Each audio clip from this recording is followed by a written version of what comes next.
The views and opinions expressed in the following program are those of the program's participants and do not necessarily reflect those of station staff, management, and advertisers. Time now for the most listened to talk show in Vegas. You think we're fighting, and I think we're finally talking. Talking with those on the right, the left, and everywhere in between. Quiet. Shut up and let me answer, okay? Answer. Pot him down, please, because this is another MAGA who doesn't understand how to have a conversation with somebody. It's Pushing the Limits with Brian Shapiro. I'm kind of a big deal. This show will make you laugh, make you cry, and it might raise Brian's blood pressure. You know what, dude? People like you, all you do is make excuses for the orange turd, and I've had it. All the smash and grabs and everything. Yeah, tell me, what race is doing that, first of all? Okay, so you want to be a racist now. Okay. Race is doing it. Seen it on the news? I don't watch Klan TV like you do, sir. Buckle up, because it's Pushing the Limits with Brian Shapiro. You're different. I like you. Now, here's Brian. All right, what's happening, everybody? A happy Friday. I'm jacked up and ready to go. We got a big show lined up for you today. Some monster guests. Monster in a good way. And by the way, that is true. I do not watch Klan TV like so many of my MAGA friends do.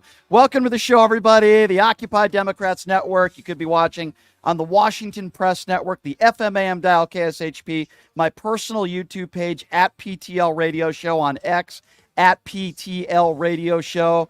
And as I mentioned, we got some great guests lined up for you coming up a little bit later on in the program. Longtime Senator Bernie Sanders is going to be joining us on the show. He is campaigning for Kamala Harris.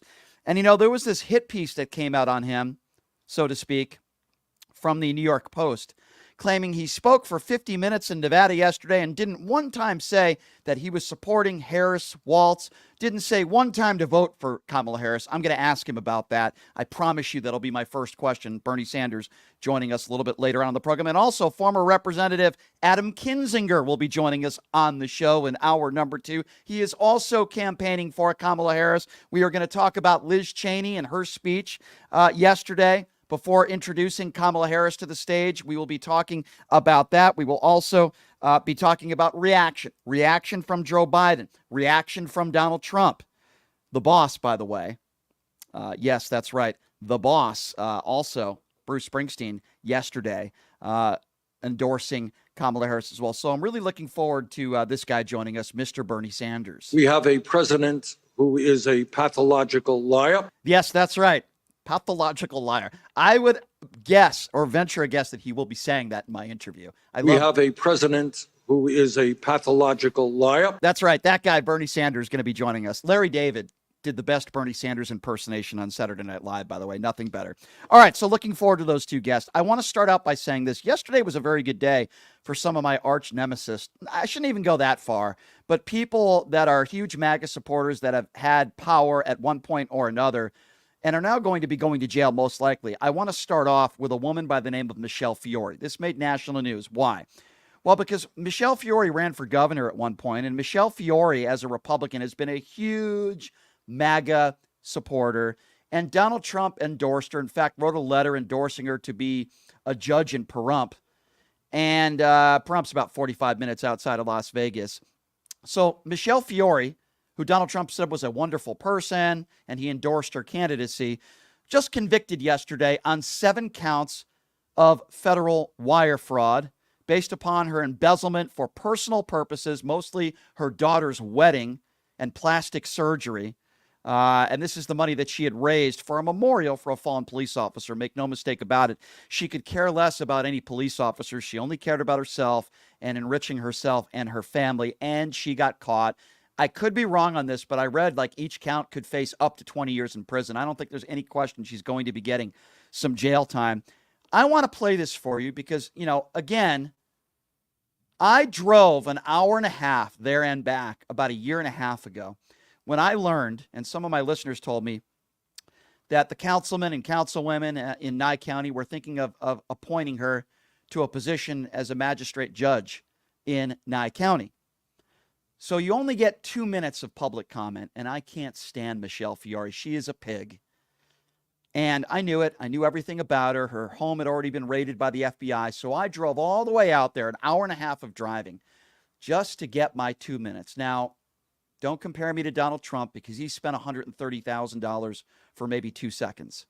Not comparing the two, ladies and gentlemen. And this, I'm actually trying to accomplish something.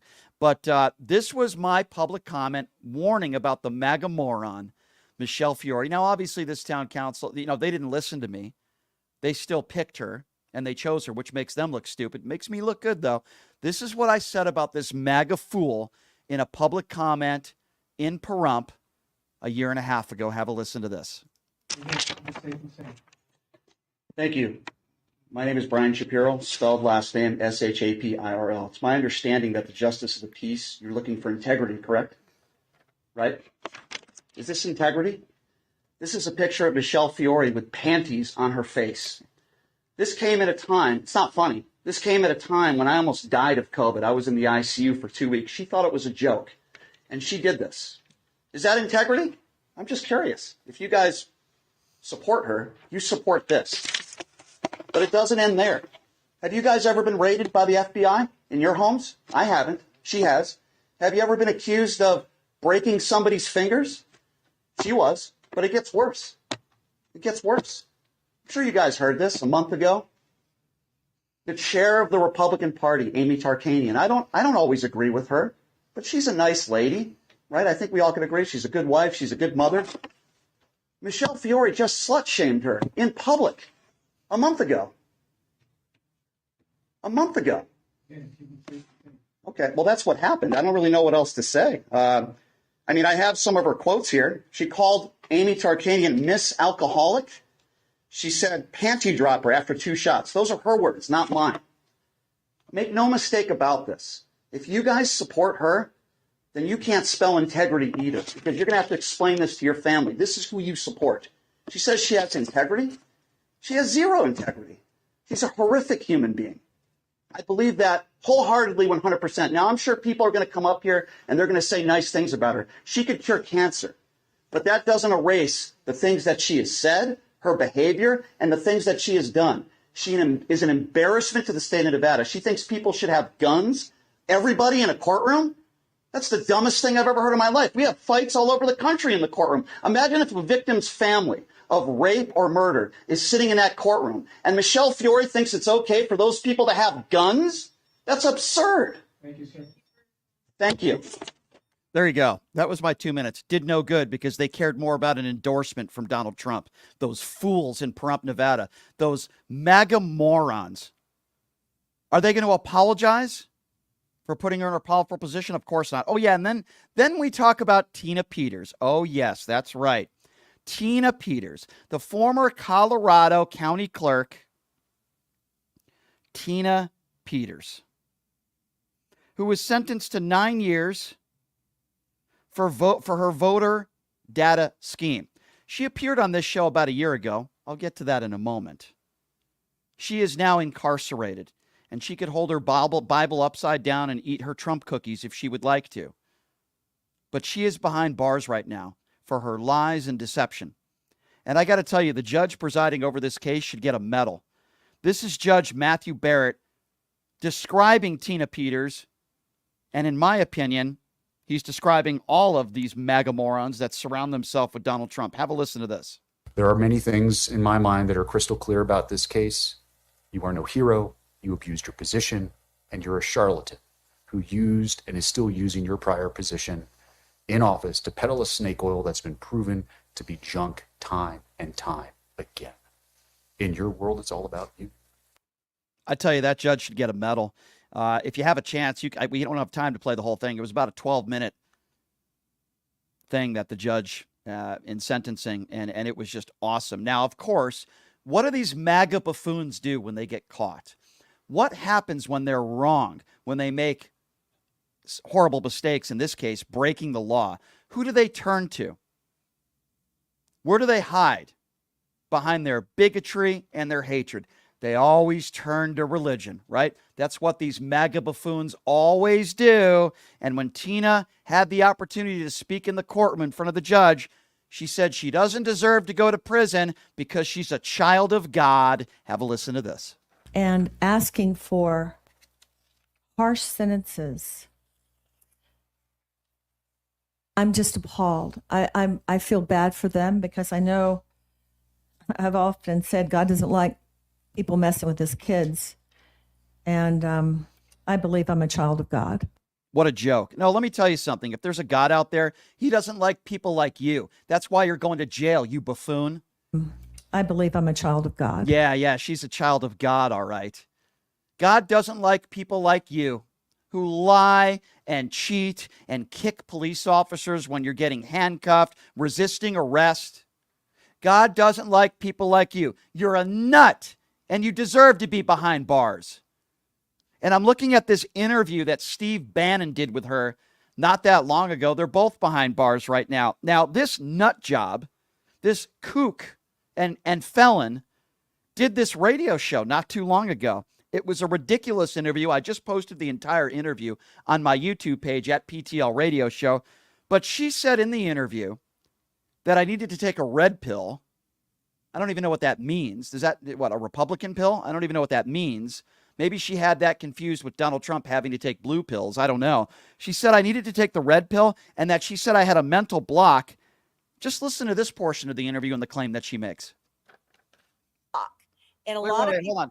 Well, what do you mean I have a mental block? I'm confused because am I wrong? And when I say that some of these judges were Trump appointed Republican judges? That's you're not wrong. You're wrong when you have when you take this position what was that if that a court Joe if a- Biden won the election fair and square. if you do you believe that 95% of American voters went out and voted? Do you believe that Who Joe said that Biden? Wait. Who said that 95% of people in this country voted? Look at the evidence. It is impossible. Do you believe? Wait, hold on. Who said that? Let me finish. But Do you just you said something believe? that's not true. Wait. Do you believe? How many people live in this country and how many people voted? I can get you all that information. You don't want me to take me down that rabbit hole right now because you don't have time. But listen to this. Do you believe that Biden, who basically stayed in his who can't even walk a flight of stairs, do you believe that Biden won more votes than Obama? Do you believe that? I'll give you, by the way, the highest vote turnout in this country was 66%. You just said it was 95%. Then go back. Well, I don't need to go back. No. You give me a way to get in touch. And I'll answer your question. But 95%. Wait, stop. So she said 95% of people in this country voted in 2020. We have somewhere around, give or take, 340 million people living in the United States of America, legally allowed to vote. 154 million people voted, which was a great turnout. It was a huge turnout. Not even half of America turned out to vote in 2020. And Tina Peters says that 95% of people in this country voted in 2020. And obviously, she's a complete idiot. I actually think that she believes the stuff she says because she's an extremely ignorant woman and now a criminal, a convicted felon. That was an embarrassing interview for her. In that interview, she also claimed she had Hunter Biden's laptop and another more crazy, insane things. And I knew this woman was a couple sandwiches short of a picnic, but now she's a convicted felon. She's sentenced to 9 years in jail. Michelle Fiore is now a convicted felon. I can almost assure you that she is going to be spending time in jail. But it seems to me that these grifters and these people that latch on to Donald Trump, they always seem to pay the price. Many of them going to jail, becoming convicted felons, needing a pardon. Many of these people find themselves in a lot of hot water. Maybe their businesses go down the tube like that moron, the MyPillow idiot, Mike Lindell and his lumpy pillows. Rudy Giuliani, I've listened to his daughter, and I feel for his daughter. I really do. Because this is her dad, and his life has just gone down the crapper ever since he decided to surround himself and be close to Donald Trump. That's what these people do, and they continue to do it, and I don't feel sorry one bit for them. I feel sorry for members of their family in some cases, like Giuliani's daughter, but I don't feel sorry for Tina Peters. I feel sorry for her family. I don't feel sorry for her. She did it to herself. Michelle Fiore is a pig. She did it to herself. These people do it to themselves, the Steve Bannons, the Navarros, all for Donald Trump. And why? Why? the 34-count felon himself, the liable sexual abuser. But I do have some positive news. Because I got to be honest with you, I thought Kamala Harris, it was her finest speech, her finest hour yesterday after Liz Cheney took the stage. I disagree with Liz Cheney and Dick Cheney on probably 99% of policy. They're very conservative. However, I will always have respect for Liz Cheney and Dick Cheney because when the time came, they decided to endorse Kamala Harris and they care about our democracy. When the most important time, in my opinion, in Liz Cheney's political career, she did the right thing. And I will always have respect for her for doing so. And listen to Liz Cheney yesterday while endorsing Kamala Harris in her speech, which was also, in my opinion, a wonderful speech yesterday. Here's a little bit of what Liz Cheney had to say in regards to Donald Trump. Donald Trump was willing to sacrifice our capital to allow law enforcement officers to be beaten and brutalized in his name and to violate the law and the Constitution in order to seize power for himself. I don't care if you are a Democrat or a Republican or an independent. That is depravity, and we must never become numb to it. Any person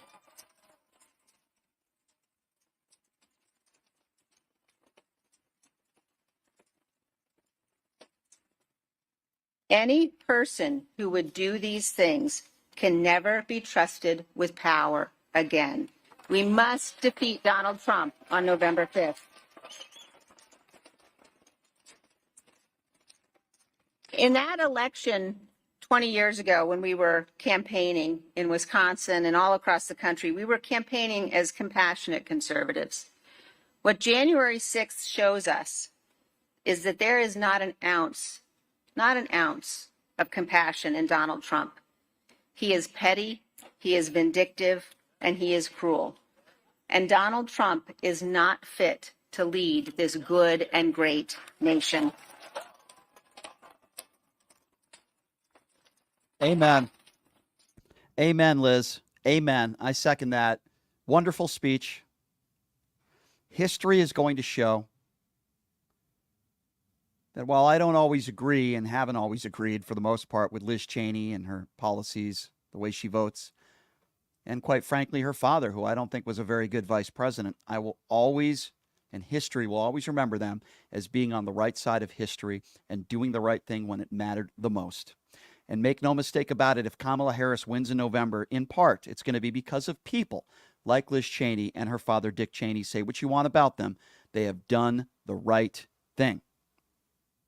Kamala Harris, moments later, thanking Liz Cheney for the endorsement. There are many who know it is wrong, and then there are those who have the courage to speak out loudly about it and the conviction to speak truth. And, you know, it is so admirable when anyone does it, and especially when it is difficult to do in an environment such as this. But Liz Cheney really is a leader who puts country above party and above self, a true patriot. And it is my profound honor to have your support.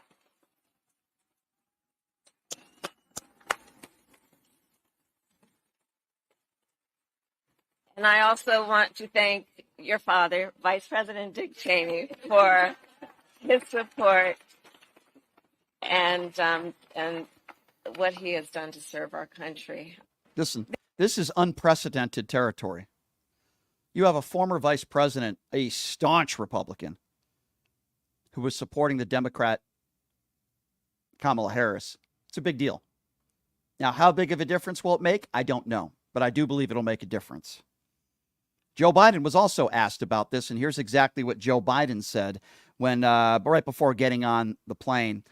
He was asked about Liz Cheney's endorsement of Kamala Harris. Here's what the president had to say about it. I don't know whether you got to watch Liz Cheney. You get to watch her. Liz Cheney, you get to see her. He made one of the most consequential speeches I've ever heard. She has character. I know her dad and her dad as well. We argue like hell, but I always admired her courage and honesty. What she did, not took only political courage, but physical courage. Physical courage it took to do. I've never been so proud. I really am. Really incredibly proud of her. You know, listen to what the president said there. He's had yelling arguments with Dick Cheney about policy. They didn't see eye to eye on so many different issues. But so what? Because when push came to shove and your political career was on the line, particularly now talking about Liz Cheney, she chose the country over her party. And isn't that truly the definition of what a patriot is? Putting your own personal stuff aside and doing what you think is the right thing to do for the country.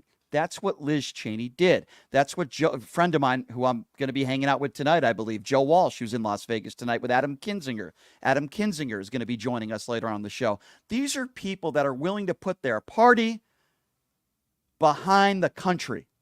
They are willing to put power and them remaining in power possibly. They're putting that aside for the benefit of the country. And I will always have the utmost respect for these kinds of people. And there are more. Right? Troy, who used to work for Mike Pence, who spoke at the Democrat National Convention. Stephanie Grisham, another one, who spoke at the Democrat National Convention, Jeff Duncan, another one, whose own family was in jeopardy and their lives were in jeopardy because of Donald Trump and his rhetoric. These are people that have the courage to get up there on a stage at the Democrat National Convention, lifelong Republicans. That is not an easy thing to do, and Democrats should not be saying it is, because it's not. They could be in private with their families, and they could vote for Harris, and they don't have to tell anybody about it, but they went public with it. That takes some courage, and we have to admire that, ladies and gentlemen. We have to admire that. The Republican Party, you can have RFK Jr. and that moron. We've now learned that 3 more women have come forward saying that they've had affairs with him, allegedly, when he's been married. The serial cheater, the guy who beheads whales and puts it on top of his car, the guy who stages bear murders, the conspiracy theorist. You can have RFK Jr., that nutbag. Can you imagine if Trump wins and where he'd be appointed? Give me a break. It's a joke. So what was Donald Trump's reaction to all this? Very predictable. He was asked about Liz Cheney's endorsement, which is a big deal. Here's Donald Trump's reaction, and he was asked about it. Kamala Harris is out on the campaign trail today with Liz Cheney. Your thoughts on that? Well, Liz Cheney lost for Congress. She was terrible. Liz Cheney is a stupid war hawk. All she wants to do is shoot missiles at people. I really think it hurts. I think, frankly, if Kamala, I think they hurt each other. I think they're so bad, both of them. A stupid war hawk. The types of words that are used by Donald Trump calling women stupid constantly. No, the stupid one is you, sir, quite frankly. Anybody is stupid if they don't support Donald Trump. If you're Jewish, you got to get your head examined if you don't vote for me. If you're Christian, you got to get your head examined if you don't vote for me. Anybody that doesn't support me and kiss my ring, you're stupid and you got to get your head examined, according to Donald J. Trump. Boy, that's a wonderful way to get people to start voting for you. Make no mistake about it. This endorsement means something. And to you MAGA deplorables out there, I will take Eddie Vedder from Pearl Jam. I will take the boss, Bruce Springsteen, and you could keep Ted Nugent and Kid Rock. You could keep that trailer trash.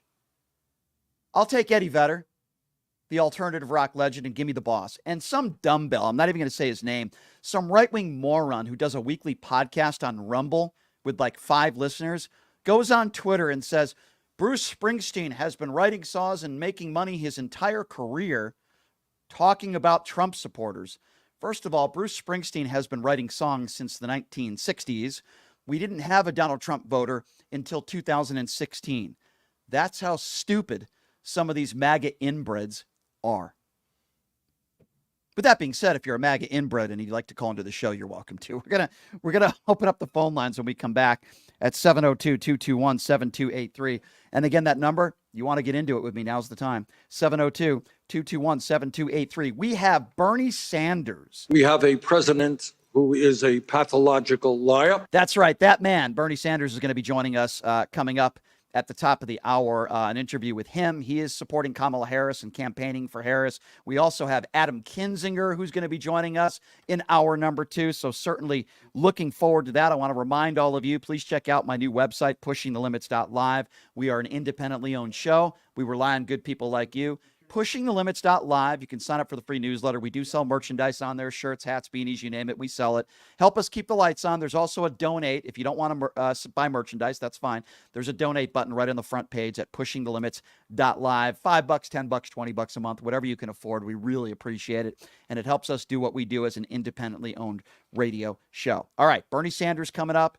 We've got Adam Kinzinger coming up along the way. We'll take a quick break. Your phone calls next at 702-221-7283. It's Pushing the Limits right here on KSHP. Brian Shapiro, you're an idiot, but I love you. Have you ever dreamed of having your own radio show or a podcast, but just didn't think it was possible? Well, dreams can come true. Radio U. Radio U is a 5-day course that'll teach you how to acquire your dream show. We'll teach you how to host, how to write commercial, how to interview, how to market, how to write a contract, and most importantly, how to monetize your dream radio show. You'll learn from some of the best in the business with over 75 years in broadcast experience. You'll learn from people like me. And the best part? Every single student will be live on the radio as part of the class. Plus, one student from each class will get their very own radio show. You'll be live on the air right here in Las Vegas. Radio U. The 5-day course is being offered at $699. For more information, give Radio U a call. 702-763-5024. That's 702-763-5024. Or check them out at RadioYOU101.com. Tired of the same old date night? Craving a deeper connection with your partner? O-Box is your escape into a world of romance and passion. Each month, discover a box filled with personalized surprises, exciting activities, and a love story written just for the two of you. Ignite desire, share laughter, and make memories that last a lifetime. Your O-Box journey culminates into a beautiful love novel. Ready to write the first thrilling chapter? Let the O-Box adventure begin. Visit our website, obox.com. That's OBOXXX.com and get started. In these uncertain times, we need a leader who puts policy over politics. I'm Ron Quince. I am beyond the bickering and what we see today. I am running to fight for your values, faith, family, and freedom. Ron Quince stands for safe borders, lower taxes, and lower prices. Let's take our country back, one community, one vote at a time. I am Ron Quince, and I'm asking for your vote because every vote matters. I am Ron Quince, and I approve this message. Hey, everybody, are you struggling to find a pizza place that reminds you of Brooklyn? That true blue New York style pie?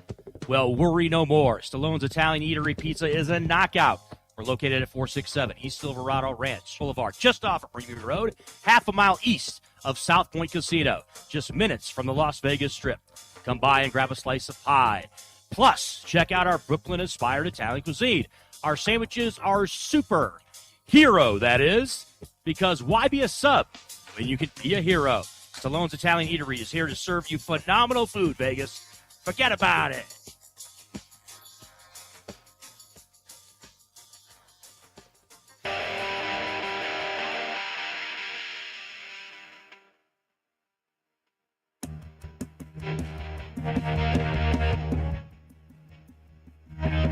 All right, welcome back. It is Pushing the Limits on a Friday. A very busy news day. Thank you so much for joining us. As I mentioned, coming up here at the top of the hour, we got Bernie Sanders going to join the program, Senator Bernie Sanders.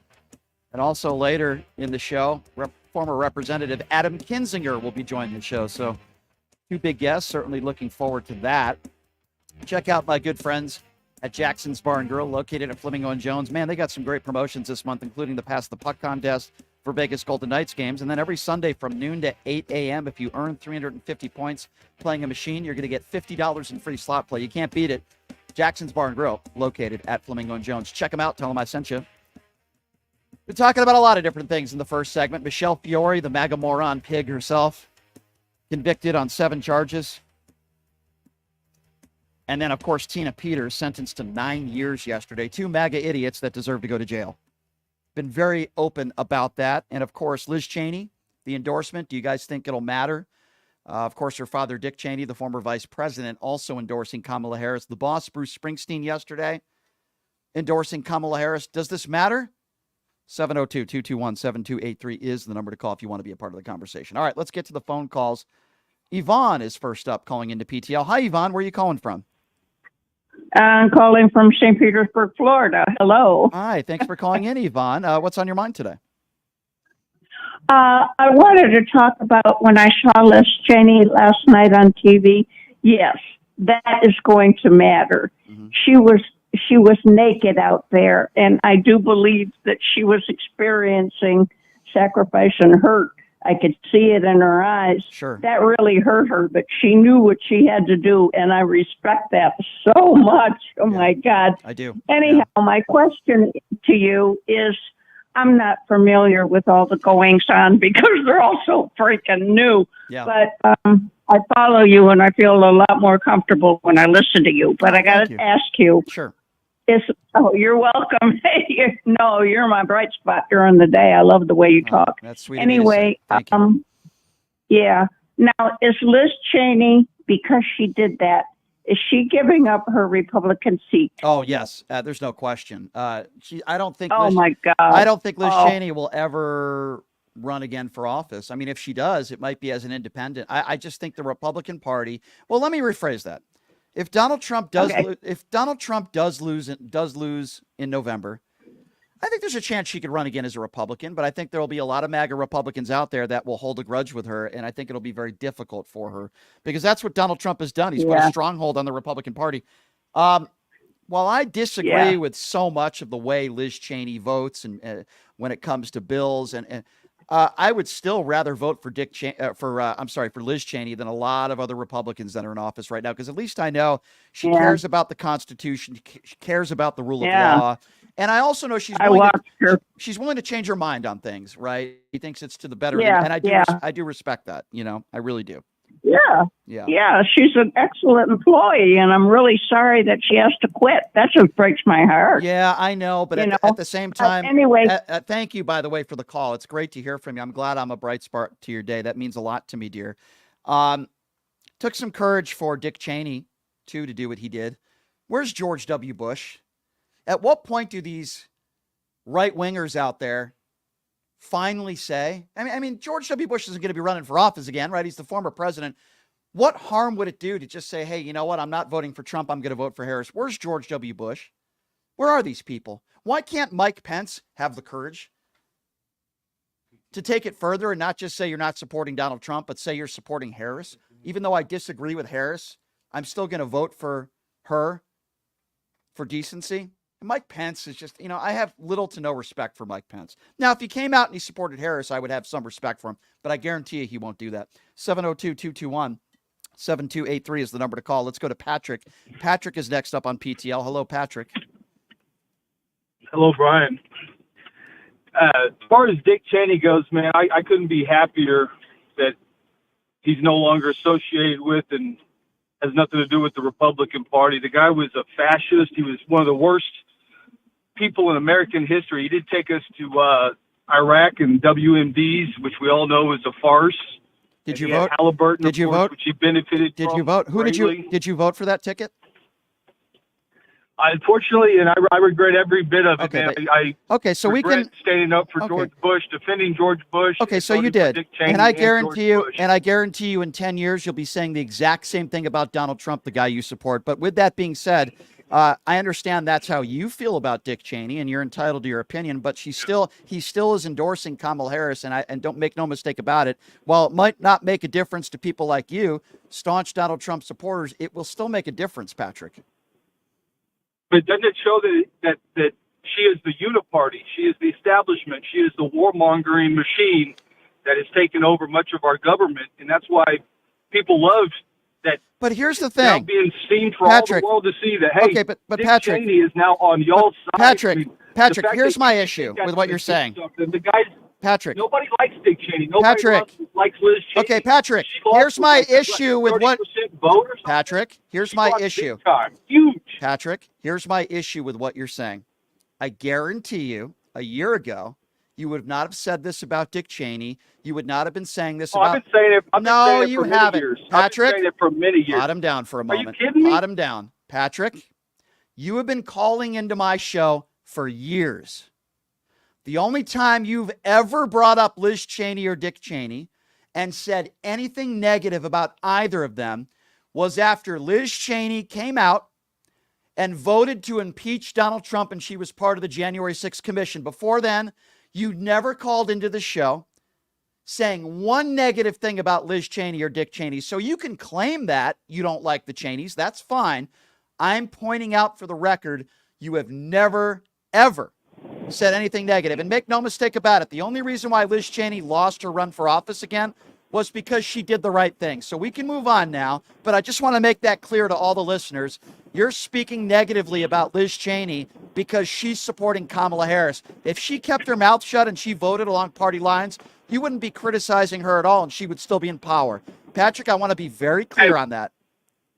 Hey, I'm very excited that the Republicans have the American people have taken back the Republican Party, and we're getting rid of the Mitt Romneys, the Adam Kinzingers, the Cheneys, the Bushes. All of those people and you are can no keep, longer a part of this. Okay, so I agree. Party. You can why take don't them. Take back y'all's party. You can take them, Why and don't you've you take taken back the the Lauren. Democrat You've Party? taken the Marjorie Taylor Greens and the Lauren Boeberts and the Jim Jordans. Wow, you got a group of, and the Matt Gateses. You got a group of wonderful Matt Gaetz, people. yeah. Very. You like Matt Gaetz, sure. Shocker. RFK Jr. Oh, there's a really credible guy. Yeah, you got a bunch Democrat of family that's come over to the Republican Party. And yeah, he's taken very on credible. Monsanto. He's done big environmental cleanup.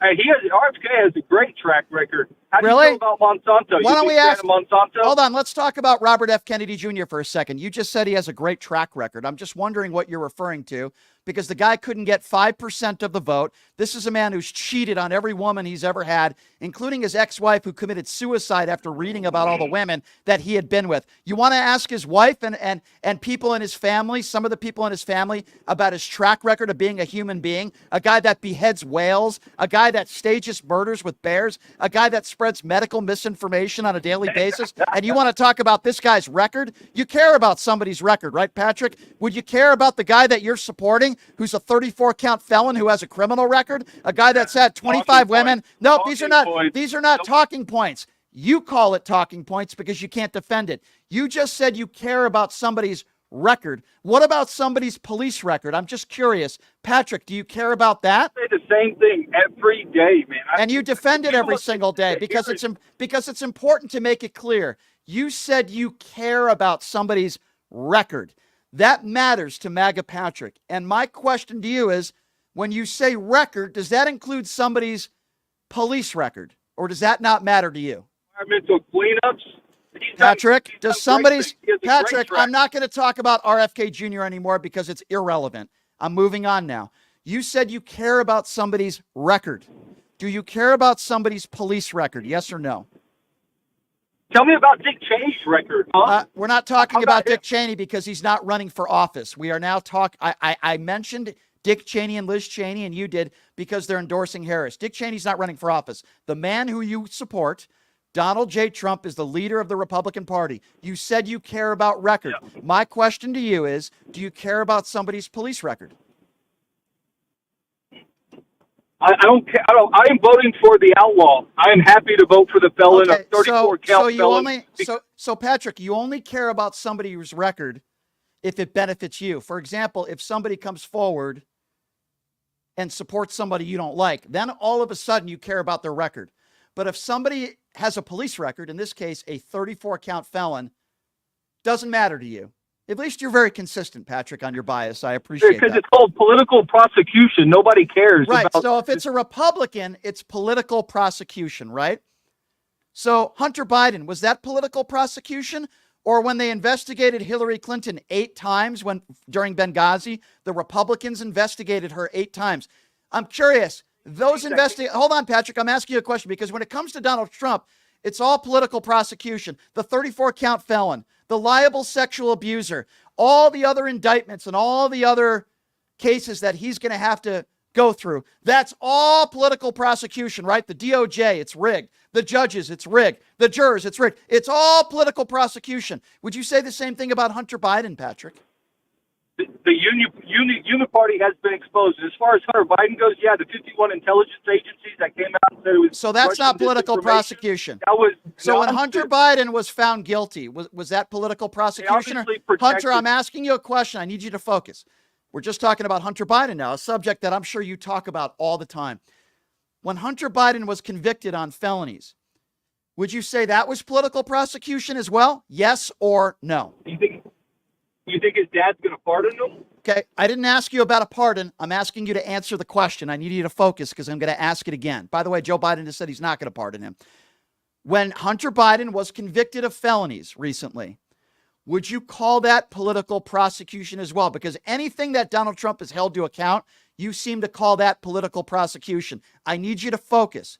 When it goes the other direction, would you say Hunter Biden's case, found guilty, is also political prosecution? Yes or no? Compared to the crimes that he actually committed. He committed a lot more crimes than just Is throwing it away political a prosecution? Yes or no? I'm not interested in litigating the case with you. Just answer the question. When it comes to Donald Trump, you They said should it's have prosecuted him for his real crimes, and they should have done it back in so it's not political. 2019, So it's not political prosecution. So when it comes to Donald Trump, who's a 34-count felon, proven in a court of law with a jury of his peers, it's political prosecution. When it comes to Hunter Biden, they should have gotten him for even stronger crimes. Patrick, how can I have a conversation with you when you're so biased one way or the other? Guess what? I respect the jury's decision in the Hunter Biden case, just as I respect the jury's decision in the case that involved 34 felony counts. And I'm able to say that with a straight face. Doesn't mean we always have to agree with every outcome. But the bottom line is you care about somebody's record. This conversation started where you were talking about somebody's record. I think you were talking about the Cheneys. But yet, exactly, Liz. But yet when it comes to a police record and a 34-count felon proven in a court of law, not only do you not want to bring that up, but you're actually going to vote for that guy. You have no problem with a 34-count felon being the leader of the free world. Explain that to me. I'm voting for the outlaw, and I'm proud to do so because our system is totally corrupt, and they're exposing themselves by going after Trump and protecting Joe Biden over the last many of years. Okay, let me be very clear on that. I know you've said over and over again. I know you've said over and over again that you're voting for an outlaw. Okay, an outlaw isn't necessarily somebody that sexually abuses women. Let me ask you a question about that outlaw statement that you mentioned, Patrick. Let's forget about the 34 felonies for a moment, okay? Would you define someone as an outlaw who sexually abuses a woman in a dressing room? Would you consider somebody an outlaw who has 25 women that have accused him of sexual assault or rape, including his ex-wife in a deposition? Would you consider somebody an outlaw who lies about the 2020 election and is the main reason why January 6th happened, where people died that day and the days and months after? Patrick, is that your definition of an outlaw, someone who sexually abuses women? Nobody believes E. Jean Carroll. She doesn't know actually, a jury believed E. Jean Carroll, a jury of Donald Trump's peers, not a bunch of MAGA buffoons that were on the jury like you. A jury of Donald Trump's peers believed that Donald Trump was liable for sexually abusing E. Jean Carroll in a dressing room in a court of law, and the judge called it rape. So when you say people don't believe it, what you really mean is MAGA dopes who drink the Kool-Aid, who wear the Donald Trump knee pads 24/7, who buy his Bibles and think he's Cheeto Jesus, don't believe it, Patrick. Are you one of those people, Patrick? Are you again? E. Jean Carroll doesn't know what year it took place, and she doesn't. E. Jean Carroll doesn't know what year it took place. So there were dozens of women that were raped by Bill Cosby. Many of those women don't even remember the day, the time, or even the month or the year.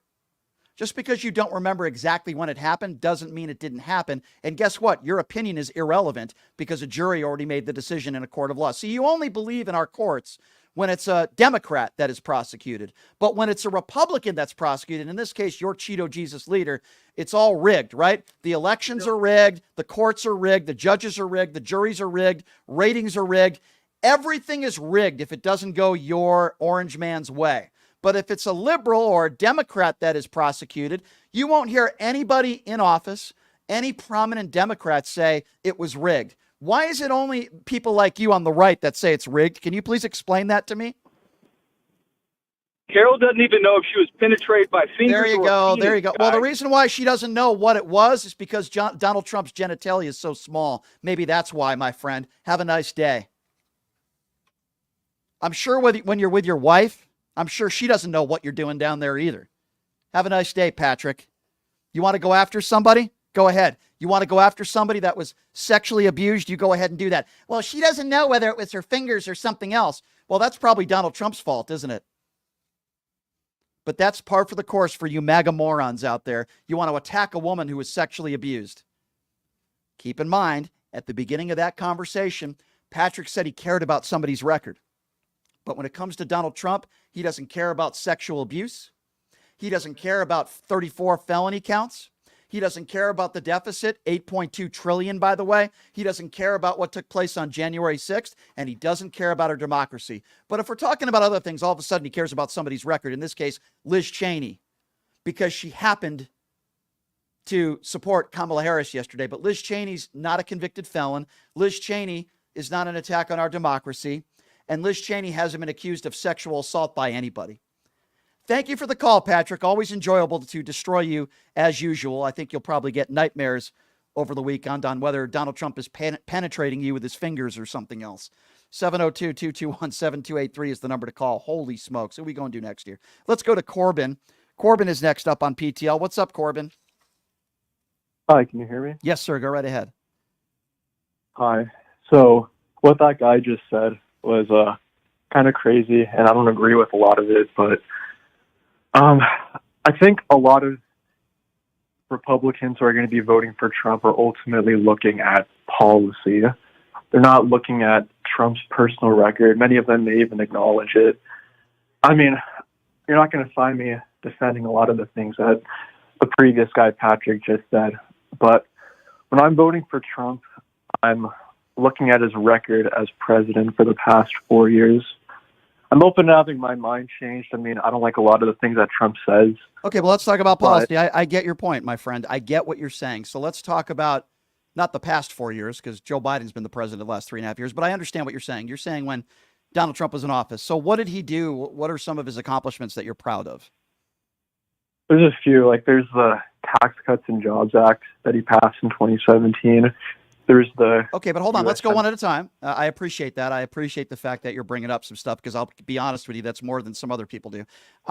So let's talk about tax cuts. He had the biggest tax cuts for the top 1% in decades. Are you okay with that for the top 1%? I would prefer if the tax cuts were more targeted to the middle class, but there were some tax cuts, like they were not middle class tax cuts. I mean, I'm just being honest with you, my friend. I mean, the top 1% got some of the biggest tax cuts. His billionaire friends saved more money on taxes when Donald Trump was president than any other president in my lifetime. And we can disagree on that, but I'm just saying I don't like that. I don't think that's a good plan to do that. And I think he would continue to do that if he got back into office. I don't know if you disagree, but. No, that's fair. But like the way I see it is that I'd prefer it if the tax cuts were more targeted to the middle class, but if the rich get tax cuts and the middle class get tax cuts, well, I would I'd rather respectfully, have that than no tax. I hear what you're saying. I just would respectfully disagree with you. I think most people would characterize Donald Trump's tenure as the biggest tax breaks for the rich and didn't really do much for the middle class. But okay, give me something else. We'll agree to disagree on that. What else were you proud of as far as his accomplishments go? Fair enough. There was also the First Step Act. Okay. Tell me why you like that. Well, it was criminal justice reform. It gave a second chance to some convicted felons. And I will be honest with you, I was for that. And I actually interviewed some people that they were helped by that bill. So I've never said on the air that he didn't do anything good. I thought he did a lot of bad things for the country. But sure, he had a few bills that I was for, and that's certainly one of them. Can you name any others? Well, there was the USMCA trade agreement. I'm forgetting more about the specifics about that bill, but it had some corrections to NAFTA. All right. So with that being said, you named a couple policies that you like. I think we disagree a little bit on the taxes stuff. Is it fair to say that you'll be voting for Donald Trump in November? Which is okay if you are. Let's just have a conversation about it. Is that fair to say? I will, but I'm only looking at his policies. Like, I don't like him that much as a person. I get prefer that. if it was a different. I appreciate you admitting that, and I appreciate you saying that. But when you talk about the economy that Donald Trump left Joe Biden, we were all locked up in our rooms. Everybody had lost jobs. Our economy is in shambles. Obviously, in my personal opinion, the COVID response was absurd. 15 cases down to 0. It's going to be gone by Easter. He turned his press conferences that were supposed to be coronavirus press conferences into political rallies. And I appreciate the fact that you said, listen, I don't like him, but as a person, right? But don't you think that's kind of important? Like, if you're going to be the leader of the free world, you shouldn't be talking about being a dictator on day one and retribution. Does it concern you that he still doesn't admit that he lost the 2020 election? Does any of that stuff bother you? Well, yeah. I think a lot of times he just says things, and I hope that they don't actually come into fruition. Like when he says that he's going to be a dictator on day one, I don't know what that means, but I hope nothing comes of it if he gets elected as president. I hear you. He wasn't a dictator at all in his first term. Okay, but what he did do, though, okay, I hear you. I hear what you're saying. We both agree. We hope he doesn't do that if he wins. I agree with you. But speaking of being a dictator, does it bother you that he when he was president, he wrote love letters to Kim Jong-un, an evil, murderous dictator? He always sides with Vladimir Putin. And on a debate stage, he was asked, who do you want to win the war? Do you want Ukraine to win? And he wouldn't even answer that question. I mean, forget about whether you disagree with how the war is being handled and forget about all that for a moment, right? Separate. Who do you want to win? He won't even answer that question. Does that bother you? Yeah, it does. I mean, it does bother me. I'm not going to lie. Because, again, a lot of the comments that he says, I don't, I either don't take them seriously or I just hope that they don't happen. What I look more. Go ahead. It was his record in his first term, and I look at the alternative, which is Kamala Harris. I don't agree with any of her policies whatsoever. I don't think she's been You don't agree with any of her policies? Any of them? I mean, maybe there might be one or two that are. Do you think there should be Do you think there should be a ceasefire in Israel? And do you think that there should be a two-state solution, or do you disagree with that? I'll be honest, I don't know about that one. Okay, that's kind of a big one. Do you agree that the rich should pay their fair share, and maybe we could give some tax breaks to the middle class and those families that are struggling? Well, what is the fair share that the rich should be paying in taxes? Well, again, Donald Trump had the biggest tax breaks for the top 1%, but we can move on. What about gun control? Do you agree that when talking about gun control, we probably shouldn't be talking about more guns make us safer and we need to harden our schools, but we should do what Kamala Harris has proposed, which is these weapons of war that are being used in these mass shootings. Maybe there should be an assault weapons ban. Maybe we should do more about mental illness and pass some bills with comprehensive background checks, which 85% of the country agrees. Would you agree with that? I'm very much pro Second Amendment, but I do think that there should be some background checks. Absolutely. Absolutely. Or mental health services. But I would support an assault weapons ban. Okay, you don't agree with that, but Kamala Harris is also pro-Second Amendment. She owns guns. Tim Walz owns guns. So I think you would probably agree with her for the most part on comprehensive background checks, which she's trying to get done. So what about abortion? When Donald Trump was asked about abortion, if it got to his desk on a national abortion ban, he would not say whether he would veto that bill. Do you believe a woman should have the right to choose or not? I used to be very much against abortion, but I think my views have changed within the past few years where I'm still against it. Personally. I would never encourage anyone to get it, but it's not my place to say no. So I guess I agree, and I respect that position. I respect your position. I wouldn't want a national abortion. Right, and I respect your position. I would never tell you what to do. You sound like a fairly reasonable guy. I would never tell you what to do. All right, so going through the list here, you agree with her stance on abortion. For the most part, you agree with her stance on gun control. For the most part, these are big issues, my friend. And these are big issues that you disagree with Donald Trump on just based on your answers. Now, you said you don't agree with most of what Kamala Harris stands for, but yet the biggest issues that I've gone down the list, the top issues, the economy. We talked a little bit about taxes. We might disagree a little bit on that. Gun control and abortion are one of the top issues, and you agree with Harris on her stance on those issues. So I'm just saying, you sound like a really nice guy. Maybe just take a couple steps back and look at her policies. Is that a fair thing to ask of you? Well, I've been trying to, and I've been looking at both records of Biden and Trump. Yeah. And Kamala is Biden's vice president, and Sure. I'm not really that happy with Biden and Harris's record. Okay, so let's talk about the record. Let me list a couple things, and I want to get your response to this because this is a very good and important conversation. According to all the other G7 countries that we compare ourselves to when it comes to the economy and inflation, we are number one as far as the lowest inflation. So can't blame Joe Biden for that. When it comes to the NASDAQ, record highs, manufacturing jobs, a bipartisan infrastructure bill that Donald Trump promised he would get done and never got done. We had a bipartisan border bill, one of the most comprehensive bills in our lifetime that Donald Trump struck down, and he told senators not to vote for it. And it was Joe Biden that got to the negotiating table. We can talk about a number of other bills, including health care for our veterans, a bill that Joe Biden and Jon Stewart got together. They got the bill passed. He did put forth some gun legislation, the most that has been done in decades. So when you say you're disappointed with the Joe Biden administration, are those things disappointing to you, what I just listed? Because those are facts, not opinions. Well, a lot of it's just trillions of dollars in new spending, and the cost of living just keeps going up. And there's 2 foreign wars. Like, the world is on fire right now. Okay, so how is it Joe Biden's fault that Hamas decided to attack a bunch of innocent Israelis? You blame Joe Biden for that? I just don't think it would have happened if Trump was president. So you think Hamas, okay, let's talk about that. So you think Hamas, a terrorist group that beheads babies and puts women in ovens, would have said to themselves, hey, you know what? We better not do that because Orange Man is in office and he's going to hurt us.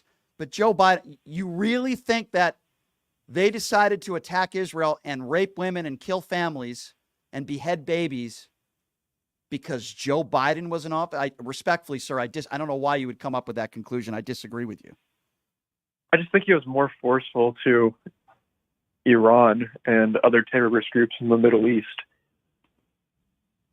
Because Trump's starting to go to war with them, and I think that put them on But if check. if you think he's tough with other countries and evil regimes, then why did China create the COVID virus that killed millions of innocent Americans if he was so tough on China?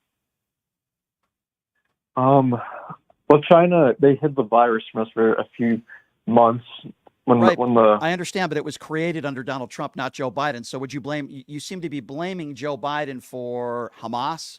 You seem to be blaming Joe Biden, from what I'm hearing, correct me if I'm wrong, from the war in the Ukraine, when, by the way, Donald Trump has never said anything negative about Vladimir Putin. You also mentioned, which I respect, you don't want us to get trillions of dollars in debt, right? You don't want us to overspend. The guy who you're voting for, with all due respect, put us $8.2 trillion in debt. Why is that not a problem? Why do you not bring that up? Joe Biden didn't get us $8.2 trillion in debt. Donald Trump did. Well, for policy, I think one of the biggest criticisms I have of Trump is the amount he added to the national debt. Like, I prefer it if we can cut spending, not raise taxes. I mean, yeah, I do agree with you there that the $8 trillion that Trump added, in my opinion, I appreciate you admitting that. And listen, no way, shape, or form am I saying Joe Biden's administration was perfect, right? There were plenty of mistakes that were made, but I want to ask you one more question because I think this is important, right? I would imagine you sound like a reasonable, intelligent man, and I mean that sincerely, even though we might disagree on some stuff. I want to know what went through your mind on January 6th, because I know you were probably upset and embarrassed by what took place that day. And my question to you before you answer that is, if Donald Trump didn't say that the election was stolen, which it wasn't, I think can we at least agree on that? And then I can get to my other question. Joe Biden won a free and fair election. Can we agree on that? Yeah, I guess I would. Yeah, he did win. Okay, good. I'm glad to hear you say that, even though you had a little hesitancy there, but that is totally okay. All right. So if Donald Trump didn't lie about the 2020 election, saying that it was stolen, does January 6th happen?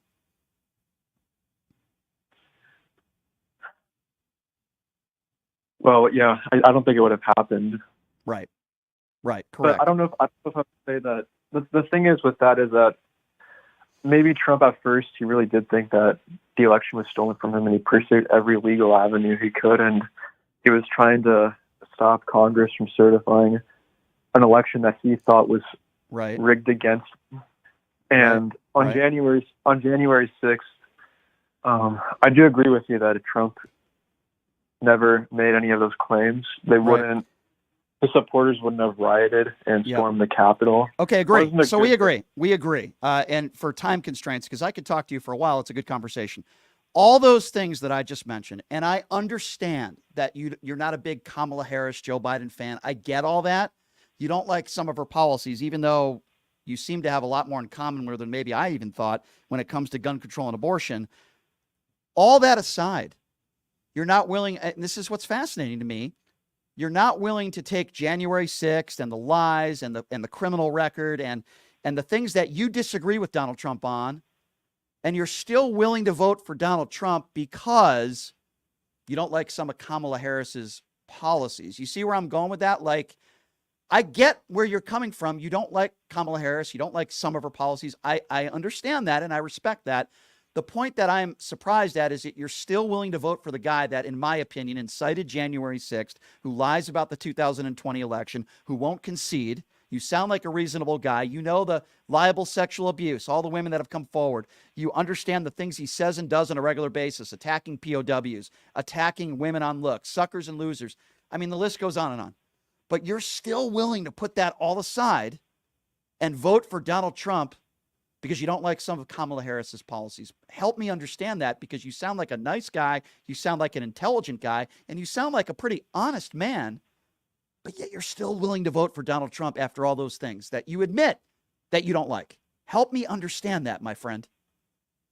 I mean, it's not that I want to sound selfish or anything, but I thought that my life was better when Trump was president than it is now. I mean, it's harder to pay for groceries, and it's harder to pay for rent. But how is that, with all due respect, how is that Joe Biden's fault? There's inflation all over the world. There has to be cause and effect. And when Donald Trump left office, you were doing great when 3,000 to 5,000 people were dying a day from COVID. Like, when Trump left office, your life was great. I mean, the last year, it wasn't. Well, that's kind of important. That's 25% of his presidency. But I understand people want to bring, listen, I don't want your bread to be more. I don't want your groceries to be more. I just don't understand why people blame Joe Biden for that. If anything, you should be giving him, in my opinion, you should be giving him credit for that, because compared to the G7 countries, we're doing the best when it comes to inflation. Why do you blame Joe Biden for that, my friend? Why do you do that? I just want to make sure when you say G7 countries, that means the 7 richest countries in the world, like the U.S., Germany. Yes, okay. and when we're talking about inflation, we're doing better than those countries. Isn't that a good thing? Like, why would you blame Biden for inflation? You, of all people, know it's not his fault that we have inflation in Germany. It's not your fault that we have inflation all over the world. So why would you blame him for inflation here? Now, if our inflation rate was higher than all those other countries, you would have a very valid point. But my friend, they're not. So why would you blame him for that? Well, I guess I didn't know that they were lower. I appreciate you admitting that. Listen, did this conversation, I'm not trying to change your mind, my friend. And I appreciate the fact that you're willing to call in here and have this conversation. Because like I said, you sound like a really nice guy. I really mean that. Did this conversation at all give you any reserve? Or is it's not changing your mind at all? And it's okay if it didn't, but I'm just curious. Like, does this change your mind at all of who you might vote for in November? I'll do some more research. I mean, there are some things that you brought that I've never heard of before. Well, I appreciate you saying that. That's all I can ask. All I can ask you is to say, hey, I heard what Brian said. I heard him out. I'm going to go do some research and see if it's true. And then I'll tell you what, I'll make a deal with you. I would love for you to call back next week. Is that fair? Sure. Thank you so much for your call. I really mean that. I really appreciate it. These are important conversations. Doesn't mean I'm going to change your mind, but I appreciate your honesty. I really do. I have a lot of Trump friends like you that are nice people, intelligent people, fair people. We just disagree on stuff, and that's okay. That's what makes America great, my friend. And by the way, where are you calling from, by the way, just so I know? I'm calling from Nevada. Okay, cool. Do you live in Las Vegas? Yes. Good. Well, thank you for calling. I would love for you to call back again, do a little bit of research, and let's continue the conversation next week. Okay, my friend? All right, then. All right. Thank you. Thank you. I appreciate your call, my friend. Thank you so much. That was a nice phone call. Maybe I swayed him one way or the other. I don't know. It is very possible to have respectful conversations with people on the air. People go on my social media and they see me calling people right-wing buffoons. If you notice, I didn't call that guy any names. Why? Respectful conversation. He didn't say everything that I agree with. I didn't say everything that he agrees with, but he's willing to listen, and I was willing to listen to him. And I'm really curious. Listen, sometimes people maybe be a little bit more informed on the issues. Perhaps he'll go and he'll do his research, and we'll see.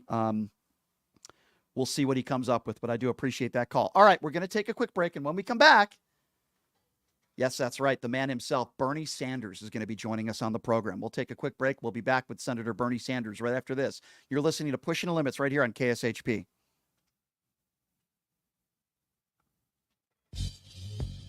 Hey, everybody, are you struggling to find a pizza place that reminds you of Brooklyn? That true blue New York style pie? Well, worry no more. Stallone's Italian Eatery Pizza is a knockout. We're located at 467 East Silverado Ranch Boulevard, just off of Premium Road, half a mile east of South Point Casino, just minutes from the Las Vegas Strip. Come by and grab a slice of pie. Plus, check out our Brooklyn-inspired Italian cuisine. Our sandwiches are super. Hero, that is. Because why be a sub when you can be a hero? Stallone's Italian Eatery is here to serve you phenomenal food, Vegas. Forget about it. In these uncertain times, we need a leader who puts policy over politics. I'm Ron Quince. I am beyond the bickering and what we see today. I am running to fight for your values, faith, family, and freedom. Ron Quince stands for safe borders, lower taxes, and lower prices. Let's take our country back, one community, one vote at a time. I am Ron Quince, and I'm asking for your vote because every vote matters. I am Ron Quince, and I approve this message.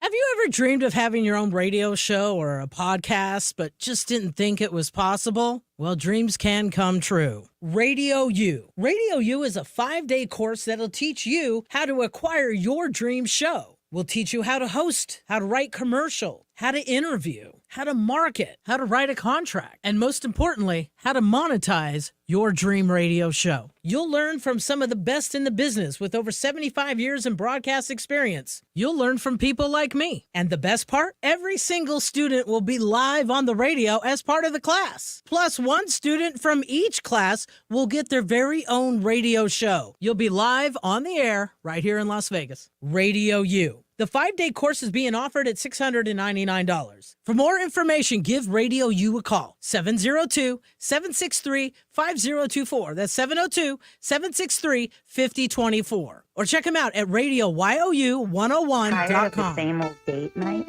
Craving a deeper connection with your partner? O-Box is your escape into a world of romance and passion. Each month, discover a box filled with personalized surprises, exciting activities, and a love story written just for the two of you. Ignite desire, share laughter, and make memories that last a lifetime. Your O-Box journey accumulates into a beautiful love novel. Ready to write the first thrilling chapter? Let the O-Box adventure begin. Visit our website, obox.com. That's OBOXXX.com. And get started.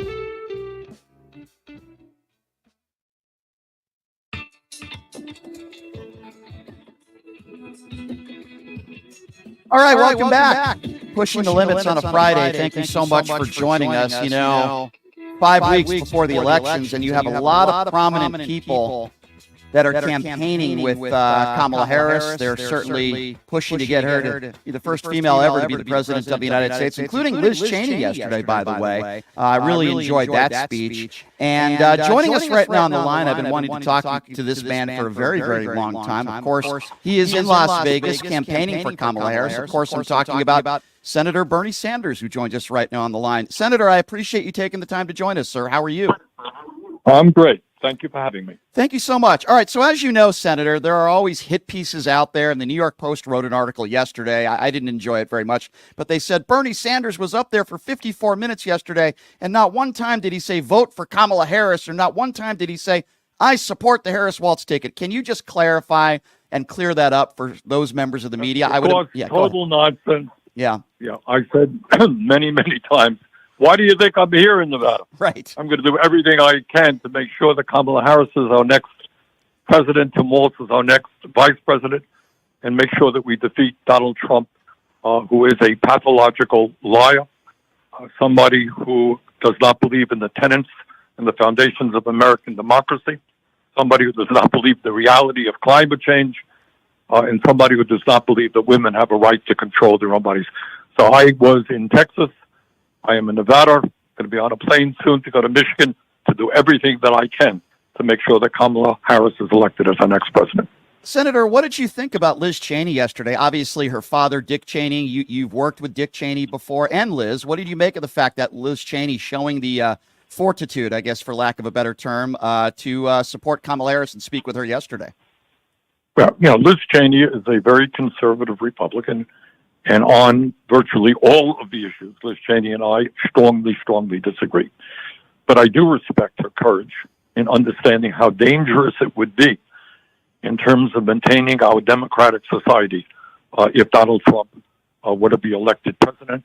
And I respect the fact that she had the courage to come out and say, this is a dangerous man who should not get back into the White House. So, Senator, we're on the same page. I don't want Donald Trump anywhere near the White House ever again as well. But I'm curious, what is your biggest fear if, in fact, Donald Trump wins in November? We both don't want that to happen. But if it does, as you know, it very well could happen. What is your biggest fear if Trump ever gets back into the White House? Well, there are two things. Women in this country have struggled for decades in order to become first-class citizens, and they have to overcome so many hurdles. And the idea that Donald Trump takes pride in having appointed members to the Supreme Court who overturned Roe v. Wade, took away a woman's right to control her own body, that's a horrible situation, and that concerns me. And the second issue is, I don't have to tell the people of Nevada that the planet is warming.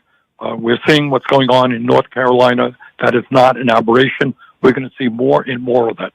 Yeah. We have got to get a handle on climate change. Donald Trump, believe it or not, thinks that climate change is a hoax. That means we give up the fight against climate change, and that is a disservice to our kids and future generations. Mm-hmm. Senator, you've spent most of your career helping, and working for the middle class and those that are struggling, living to paycheck.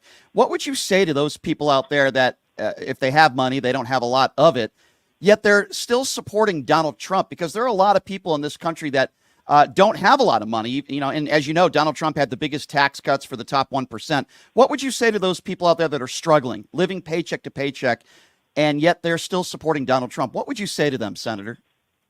Well, I would say that if you're concerned about the future of the working class, if you're concerned about affordable housing, Kamala Harris is your candidate. If you're a working class person and think that at a time of massive income and wealth inequality, when the richest people in this country have never had it so good, do you really think that billionaires need more tax breaks? And that is the major tenet of Donald Trump's economic program, give more tax breaks to billionaires. He has a tariff program which will raise prices for many working families. He is not sympathetic to raising the minimum wage to a living wage, certainly not sympathetic to make it easier for workers to join unions. So I think if you're a working class person struggling today, the choice is pretty clear, and that's Kamala Harris for president. Senator, you have a wonderful family. You've lived an honorable life. I'm just talking not only from the criminal side of it, just the behavior of Donald Trump. I mean, even the other day, he's talking about a purge. I'm sure you heard that. And it seems like 10 years ago, that would have been on the front page of every newspaper, and every news organization would be talking about. But today, Mr. Sanders, isn't it like the norm, like his behavior? Can you talk about it? Yeah. That is, look, what you're saying is exactly right, and it's extremely important. Look, I have 4 kids, and many people who are listening are parents. And I don't care what your political views are. You're a conservative Republican, that's fine. But you raise your kids to be honest, even when it's difficult to tell the truth. You want your children to tell the truth. You want your children not to be bullies, to respect other people. Do we really want a president of the United States who everybody agrees is a pathological lie. Look, his former vice president, Mike Pence, who has worked side by side with Trump for 4 years, he is not supporting Donald Trump's efforts. Liz Cheney, a conservative Republican, understands how dangerous Trump would be. So no matter what your views are, you don't like what Kamala Harris stands for on this or that issue, fine. But I don't think, as a nation, it will serve us well to have Donald Trump back in the White House. A couple more quick questions, Senator, and then we'll let you go. Just joining us on the line, Senator Bernie Sanders. You've worked with George W. Bush. You've worked with many Republicans out there that probably won't be voting for Donald Trump, but are you surprised that George W. Bush has not come forward and did what Dick Cheney and Liz Cheney have done in endorsing Kamala Harris? Do you think he will? Well, I have no idea what former President Bush will do, but I think it does say something, as I mentioned a moment ago, that Mike Pence, as vice president, is not supporting him. And it's not just Liz Cheney or Dick Cheney. You have a lot of very conservative Republicans who disagree with me on every issue, but they understand that we are a democratic society, a society based on rules of law, and that cannot be undermined. And they fear, as I do, what the implications are if Donald Trump is reelected. Senator, you've always done interviews, and we appreciate you being here, but you've been everywhere, from Fox News to, you've done interviews everywhere. Do you feel like Kamala Harris should do more interviews? And if so, do you think she should go on the Joe Rogan show? Should she do Fox News? I'm curious, Senator, to get your opinion on that. Well, I'm not going to give her it. She has a campaign staff and she makes her own decisions. But I think getting out and talking to people as much as possible is a positive thing. Sure. Public housing, my last question for you, Senator. Obviously, you're very passionate about this. I agree with Kamala Harris and her campaign as far as I believe it's a $25,000 tax credit to putting a down payment on a home, which, by the way, I think is great. Can you talk? You're very passionate about this issue, Senator. Can you talk a little bit more about it to the people that are listening? Look, in Nevada, in Vermont, in Los Angeles, all over this country, we have a major, major housing crisis. And it's not just that we have over 600,000 people who are homeless. We have millions and millions of Americans who are paying 40, 50, 60% of their limited incomes on housing. And when you spend that much for housing, you don't have any money left over to do the other basic things that you've got to do. And Kamala Harris is absolutely correct. She is talking about the need to build 3 million units of affordable housing to help first-time homeowners buy the homes that they need, and that is a very, very important step. There are very few issues out there, to my mind, more important than the need to build affordable housing and lower the cost of housing in America. Last quick question. You're in Nevada. I want you to speak to the Nevada voters. As you know, Senator, this is a swing state. It's going to play probably a big factor in who wins in November. Speak to those in Nevada and why they should vote for Kamala Harris. That's my last question for you, Senator. Well, I think, first of all, Donald Trump, who is disrespectful of women's rights, should not be elected president. Donald Trump, who tried to instigated a insurrection to deny Joe Biden the right to enter the White House, having won the election. That's a reason not to vote for Trump.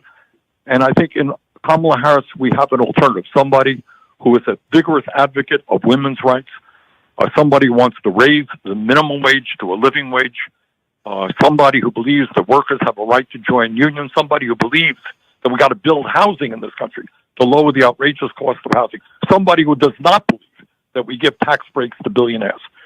So I think the choice is quite clear, and we've got to do everything we can in this battleground state of Nevada to make sure that Kamala Harris is elected. Senator, I appreciate what you're doing, and I appreciate what you've done throughout your career. Thank you so much for taking the time to join us, and please keep up the great work, sir, and we appreciate your time. Well, you too. Thank you very much. Take care. Thank you, Senator. There you go. That's Senator Bernie Sanders joining us on Pushing the Limits. He said it himself, and I pretty much agree with everything he said. This is a man who has been in office for a very, very long time. He knows what he's doing. He understands what he's doing. And there was a hit piece in the New York Post saying he never said to vote for Kamala Harris when he spoke yesterday for 54 minutes. He never said to vote for Harris Waltz. I think this interview is pretty clear. Bernie Sanders is not only supporting the Harris Waltz ticket, but he is making the case for all of you on why you can't allow Donald Trump to ever get back into the White House. All right, we'll take some calls on the other side, 702-221-7283. Again, that number to call, 702-221-7283.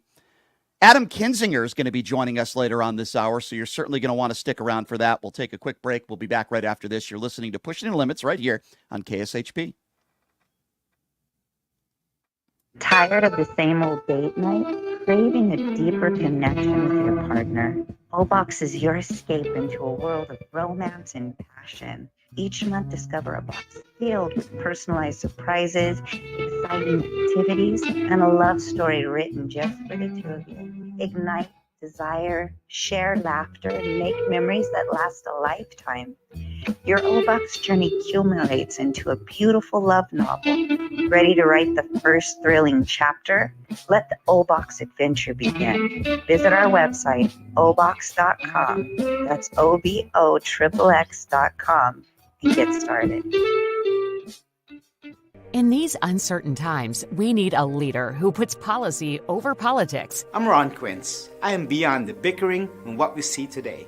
I am running to fight for your values, faith, family, and freedom. Ron Quince stands for safe borders, lower taxes, and lower prices. Let's take our country back, one community, one vote at a time. I am Ron Quince, and I'm asking for your vote because every vote matters. I am Ron Quince, and I approve this message. Have you ever dreamed of having your own radio show or a podcast, but just didn't think it was possible? Well, dreams can come true. Radio U. Radio U is a 5-day course that'll teach you how to acquire your dream show. We'll teach you how to host, how to write commercial, how to interview, how to market, how to write a contract, and most importantly, how to monetize your dream radio show. You'll learn from some of the best in the business with over 75 years in broadcast experience. You'll learn from people like me. And the best part, every single student will be live on the radio as part of the class. Plus, one student from each class will get their very own radio show. You'll be live on the air right here in Las Vegas. Radio U. The 5-day course is being offered at $699. For more information, give Radio U a call, 702-763-5024. That's 702-763-5024. Or check them out at RadioYOU101.com.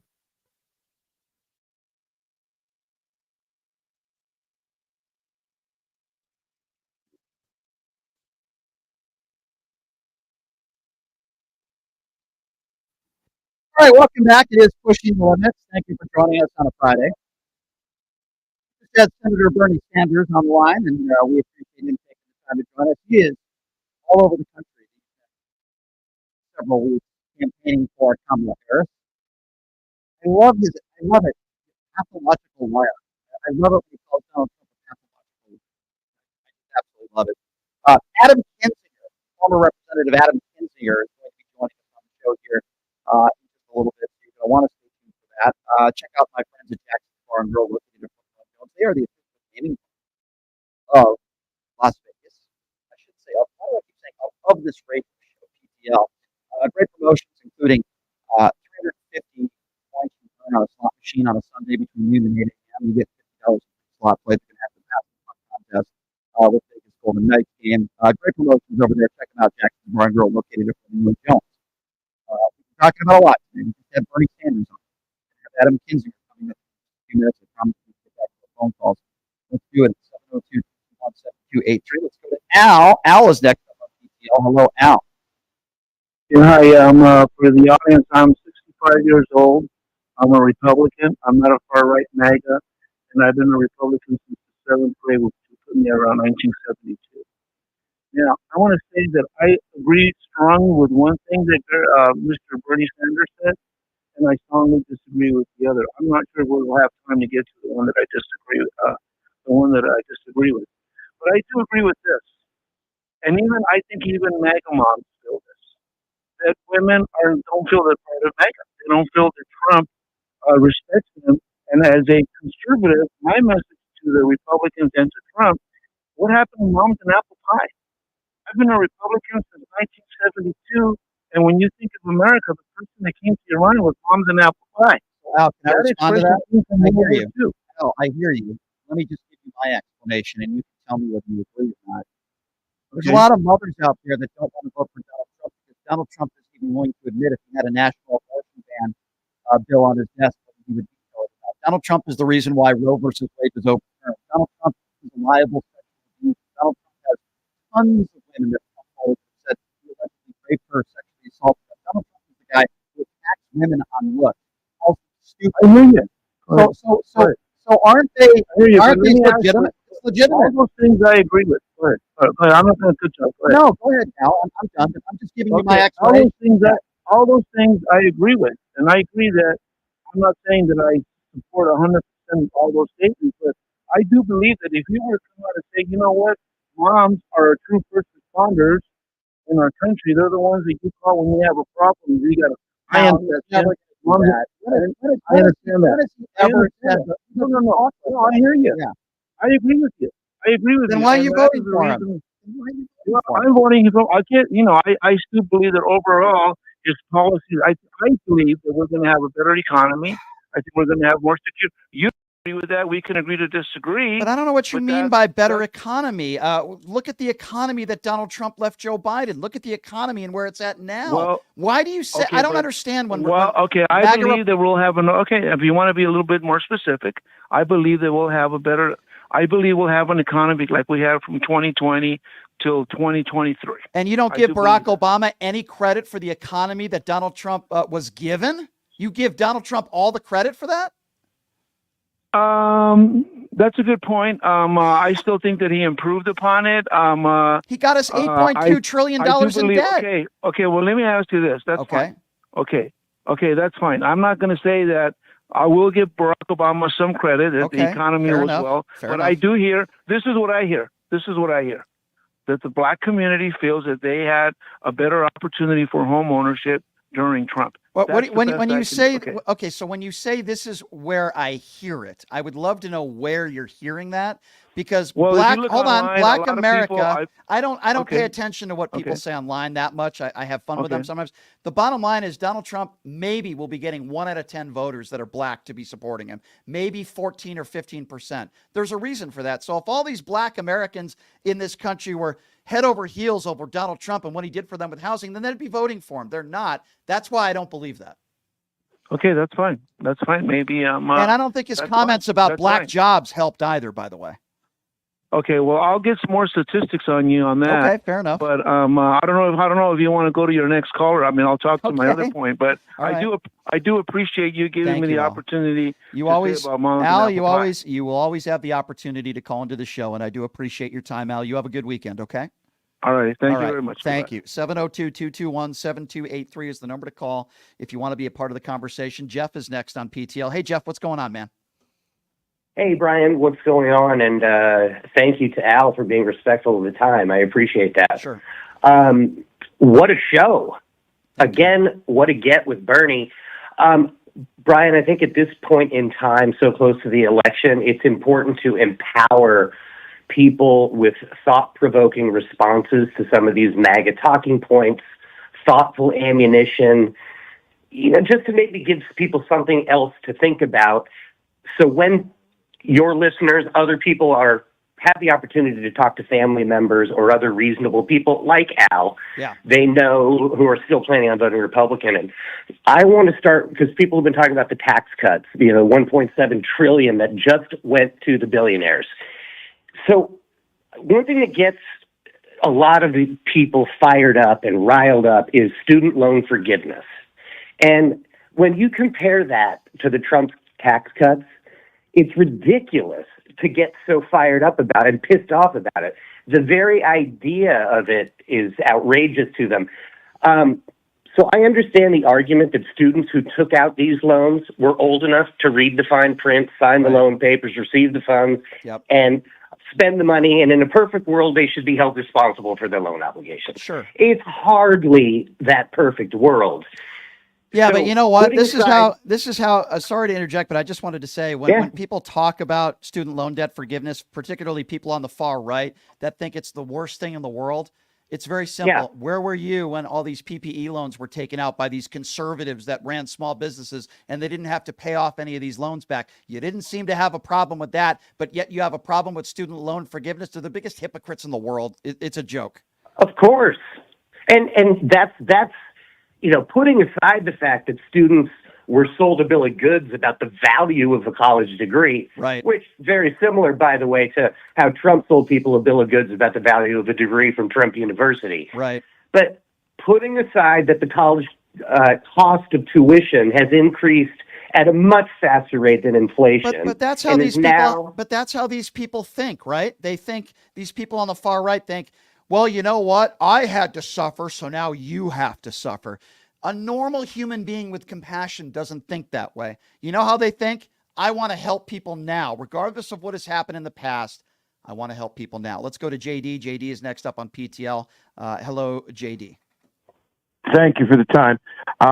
You mentioned that you appreciate everything that Senator Sanders has done in his 43-year career. For the most Can you part. name me two things? For the most Could part. you name me two? Sure. Could you name me two? Absolutely. Two things that you appreciate? Absolutely. Pushing for raising minimum wage, being on the right side of history when it comes to our democracy, being able to call out Donald Trump and going on the opposition. For example, Fox News, he's the housing issues that he has continued to talk about, the poor, maternity leave, food stamps, welfare, and any government program that he has voted for, and he's voted for probably thousands of them, programs that can help minorities and help those that are struggling to live paycheck to paycheck be able to live their life, taxing the rich, their fair share, calling out Donald Trump for the biggest tax cuts in decades. There is a plethora of things that Bernie Sanders has done in his career that I admire very much, JD. Now, I named you more than two, but go ahead. Touche. Did you hear me? Touche. Meaning? Hello? Yes, sir. You're still on. Touche, meaning well done. I think it's a French term. I'm not positive. Well, listen, JD, I let anyone ask me whatever they want. Doesn't mean you're always going to like my answer, but I'm going to always be honest with you. Just real quick. I know you're busy today. Regarding Al's call, I just looked it up the other day, and according to government statistics, black home ownership was up 6% under Trump. Income was up, I can't remember the number, maybe 7 or 8%, and net worth was up for blacks and Hispanics of the 4 years of Trump, per the government agency reports. How was it when Joe Biden took over? Were those statistics the same, or was that just a accumulation of averages over 4 years? To be quite honest, I just looked under what it was for Trump. I don't know what it was for Biden. The reason why. I believe it's gone. I believe it's gone down. Okay, so the reason why I asked that question, and you could tell me whether you disagree or not, but I think most economists, you can gather up 4 years, and that's fine. But I think most people will say, where was the economy and where were we at when Donald Trump left office? And here's what we do know. We do know that the economy was in shambles when Donald Trump took office. Now, I'm not blaming Donald Trump for everything that happened when it came to COVID, but I am blaming him for the response. We lost 7 million jobs. Yeah, correct. And his response was abysmal. We are one of the richest countries. We can disagree on this, but we are one of the richest countries in the world. And per capita, we had one of the worst death rates. Not the worst, but one of the worst. And yes, I put some, not all, but some of that responsibility on Donald Trump. So, we can go over numbers, but the bottom line is Donald Trump left Joe Biden a horrendous economy. Barack Obama left Donald Trump an economy not even close, far better than what Donald Trump left it as. And I think that's important to note. Do you agree with Dr. Blair and Fauci that about 98.5% of the deaths under COVID were people with three or more comorbidities? So over 70% of the country has comorbidities. So that doesn't surprise me one bit, JD. We are a very three or four. They had 3 or 4 that died. 98% of them had 3 or 4. So I think that's a big contributor to that number. So a contributor is, by the way, there are a lot of people with comorbidities around the world. Donald Trump's response to COVID, we were not ready for it. Donald Trump did an abysmal job. We'll have to leave it there. We are a very unhealthy country. There's no question about that. And you're going to be supporting and voting for a man that is morbidly obese, that has a diet of KFC and McDonald's. So if you want to talk about comorbidities, the man who you're voting for has a few of those. And by the way, he doesn't have any diseases. He wasn't born with diabetes. He became morbidly obese because he's unhealthy, because that's a decision that he decided to make himself. I think everybody has a personal responsibility. If something is hereditary, that's different. 702-221-7283. Let's go to Aaron. Aaron is next up on PTL. Hi, Aaron. How are you doing today? Good. What's on your mind today? Well, I just heard good show today. I heard you ask the other caller about the two-state solution, Mm-hmm. and I was wondering what the two-state solution looks like. Well, it's a complex answer, but not really to get in the Middle East stuff. But what a two-state solution would look like, where I'm hopeful that it would look like peace, where you have a group of people that have their land, you have a group of people that have their land, and they have a mutual agreement when it comes to the land. And I would be hopeful, and hopeful that this would lower innocent people dying, terrorist groups like Hamas. It might not, but I think it would lower the tensions. And right now, I think we both could agree there's a lot of tension in the Middle East. There always has been, but it's at an all-time high now. I don't want to see a war. The problem is I don't think Benjamin Netanyahu is on board with that. And that's part of the problem. It's not the entire problem. Well, did you just say as far as one state would be over here, one state would be over there? That's like with the boundary in the middle. But when I hear the administration talking about it, it's like the landmass stays the same. It's just you call it two states. Well, there are different definitions in defining what exactly the two-state solution would be. The bottom line here is Benjamin Netanyahu and Israel would have to come to an agreement, obviously, with another nation in regards to a solution. Calling it a two-state solution, it might look differently with what they could agree upon. The problem is I don't think Benjamin Netanyahu even wants to go to the bargaining table. I want a two-state solution. I want a solution. Let's just start there. A ceasefire where innocent people will not die, right? But when you have hateful people in the world, particularly Hamas and some in Palestine as well, that believe Israel should cease to exist, it's very difficult to come to any solution with someone who doesn't think that Israel should exist, if that makes sense, sir. Yeah. It's hard to deal with those folks. I appreciate you taking my call. Thank you, sir. Very good question. I think we both want the same, right? We don't want innocent people to die. All right, let's go to Melissa. Melissa's next on PTL. What's up, Melissa? Hi, Brian. Thank you for taking my call. This is my first time calling in. I am voting for Kamala. Was glad to hear that gentleman call in about the student debt forgiveness. I banter back and forth with friends from my old town, and they gang up on me. I mean, I'm literally debating with four of them at the same time. I answer every one of their questions, and I spit out some questions. Not one of them ever answers my question. But to my point, they were bringing up, the student debt being socialism, and why am I for that and stuff. And I'm like, well, isn't the tax breaks for the billionaires a form of socialism? I mean, I'd much rather have my taxes go to help people in need with their student debt. I agree. I completely agree with you. It is a form of socialism. You're 100% correct, and that is an absolute great point that you're making. There's no question that Donald Trump had some of the biggest tax breaks for the top 1% in this country. So when he says to you that he cares about the middle class, and when you hear MAGA supporters out there claiming that Donald Trump was great for middle America and those living paycheck to paycheck, well, guess what? The facts don't add up there, just like so many other things that Donald Trump says on a regular basis, right? Over and over and over again. It just doesn't add up. All right. The guy joining us on the line right now, I have a lot of respect and admiration for. He is on the right side of history. He has called out Donald Trump over and over again, and rightfully so. And he is supporting Kamala Harris as a lifelong Republican. It is certainly a pleasure to have former Representative Adam Kinzinger joining us on the show right now, that is campaigning for Kamala Harris all over the country, including the state of Nevada. Mr. Kinzinger, really an honor to have you on the show. Thank you so much for being here. It's good to be with you. Thanks for having me. I appreciate it. Thank you. I appreciate you being here. I want to start with you from square one in the short time we have, and I appreciate you being here. What was the final straw for you where you said, I cannot vote for this man? Was it January 6th? Was it way before January 6th where you said, that's it, I've had it? What was the final straw for you? Yeah, I mean, look, I was always kind of, I would say, of Republicans, the most resistant to him. I would be the most likely to call him out. But, you have to to survive. And unfortunately, you've seen people that have made kind of the ultimate sacrifices to do this. But, you know, it's like, okay, well, I guess I got to swallow my pride on some of this stuff. But look, the night of the election, when he said, stop the count, they're stealing the vote. Look, I love foreign policy and I love America's role in the world and talking about that. And I recognize that, you know, self-governance, like if you have somebody, particularly with authority, trying to undermine an election system, trying to say like they're stealing it, they're stealing your vote, right? Your vote doesn't count.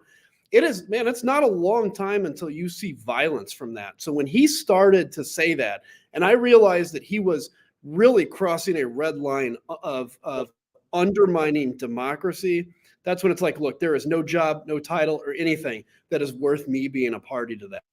Right. You know, and Mr. Kinzinger, over the last few years, when you have been on the right side of history, I'm just wondering, some of your Republican colleagues over the last few years, the private conversation, have you had any of those conversations with like a Matt Gaetz or a Marjorie Taylor Greene? I mean, very difficult to talk to those people, I'm sure, but what are those private conversations like? Are they productive at all? Well, like I never talked to the Matt Gaetz or Greens. I mean, because like that's just like a waste of my time, and I've got other things to do. But you know what's crazy, and you know, and I guess I don't even know the answer anymore to do they really believe this stuff or is this just an act? I mean, Marjorie Taylor Greene today tweeted like, "Don't let them convince you they can't control the weather." What in what world have we stepped into? Like what? Who's they, by the way? You know, we could go whole thing, but. The thing that most disappointed me, and particularly during the January 6th stuff, was the number of Republicans that would come up to me and say, Adam, thanks for doing what you're doing. I appreciate it. I can't do it because I'll lose my race, but thank you for doing that. It's like, look, so I wear on my wrist name of my buddy who was killed in Iraq. And I'm like, if we're going to ask people to die for this country, which, you know, we have to have, it's a sad reality.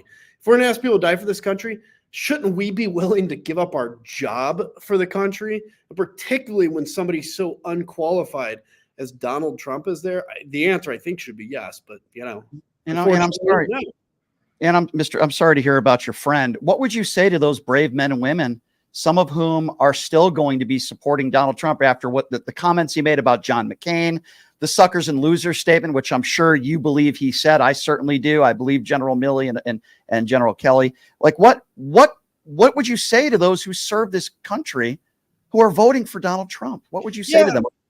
I mean, look, what can I say that hasn't been said? I don't know, except to remind them of this.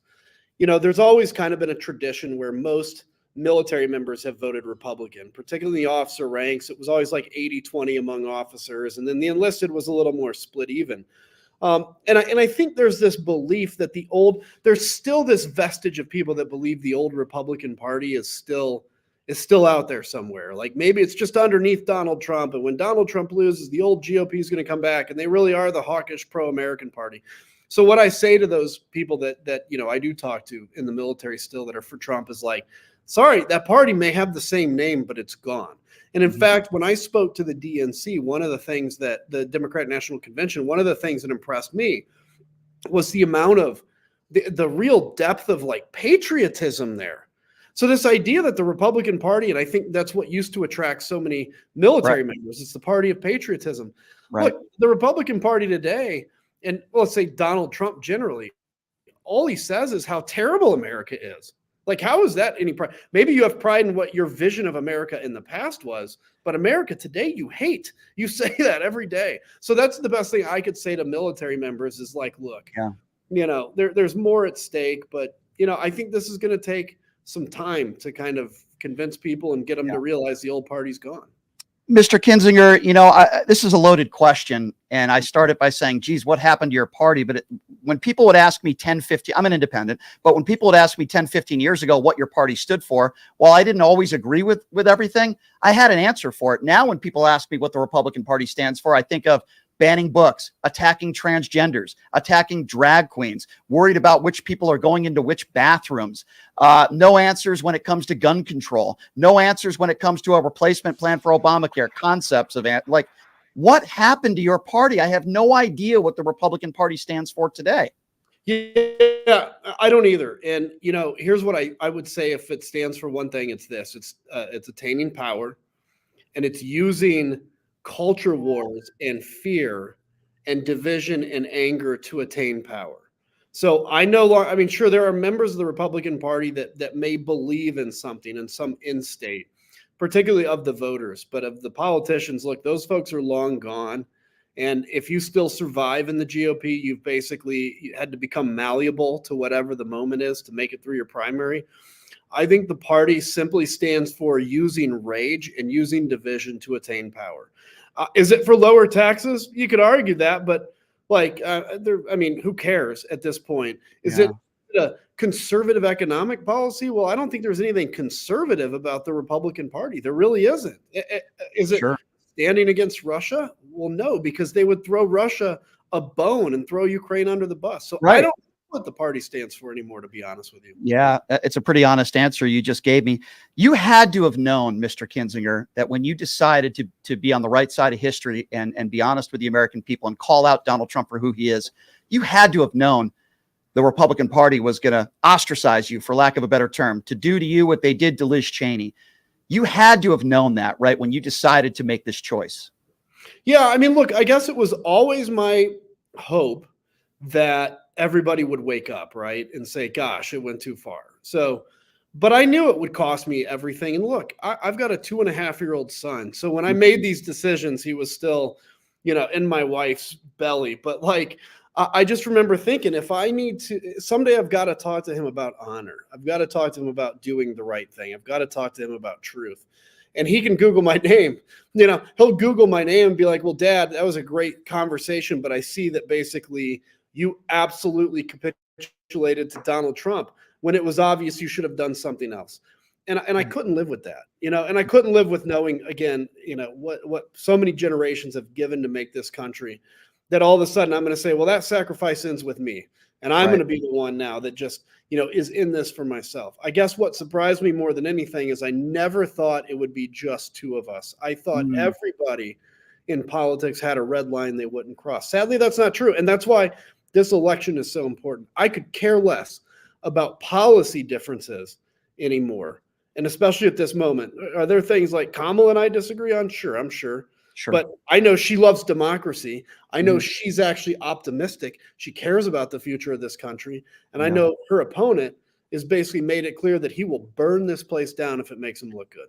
Pretty clear you're choosing your country over your party. And I would call you a patriot for that and a man of honor, and you have a moral compass. I'm curious, what would be your message to even a guy like a J.D. Vance, who you know personally, who is on a debate stage and won't even answer the question, who won the 2020 election? You were on that January 6th commission. Obviously, this is near and dear to your heart, democracy. What do you make of J.D. Vance in front of millions of people, not even able to answer that question or willing to? Well, it's pathetic. And I mean, what you learn in the GOP is the only way to survive. I mean, let's look at Liz Cheney and I. It's not like we changed our policy views. So why are we not welcome in the party? It's not because we're huge raging liberals now or anything.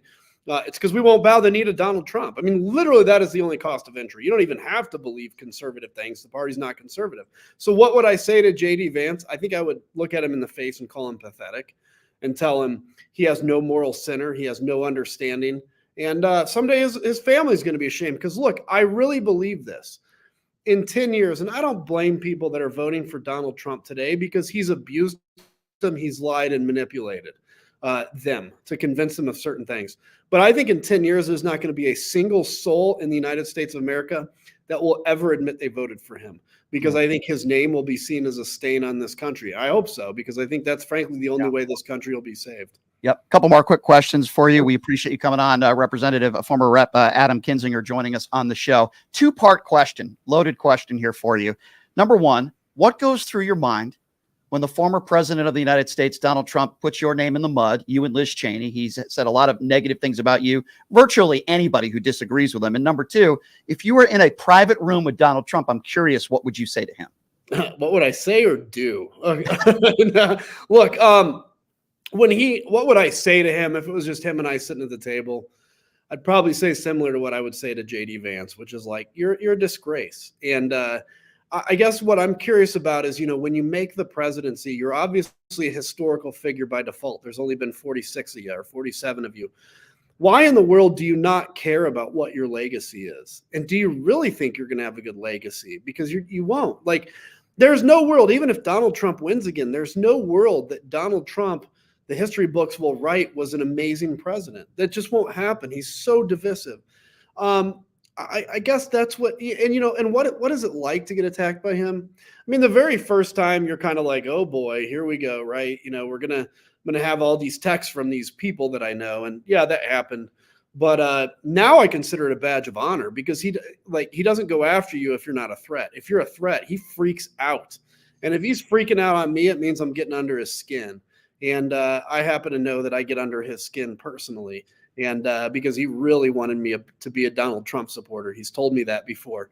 And so, yeah, whenever he comes after me, it just reminds me that I'm doing the right thing. And I feel like a team member of the pro-democracy team. Similar question for you when it comes to just Republicans in general. What would you say to some of your former Republican colleagues that behind closed doors, they know who Donald Trump is. They know he has no moral compass, but yet publicly they're not willing to say that. And they're still going to vote for him, knowing what a threat he is, probably because many of them just want to remain in power. Yeah. What do you say to those people? I'm just curious. Yeah. So look, our policy difference is we've argued the same crap for 100 years, right? We've argued taxes, we've argued guns, we've argued abortion, all that stuff. We've argued for 100 years. We're going to argue that in 100 years if we're lucky. But there's only very brief moments in time in your life where you get a chance to do something where you stand against the crowd and you can make yourself proud and you can make an impact. One chance.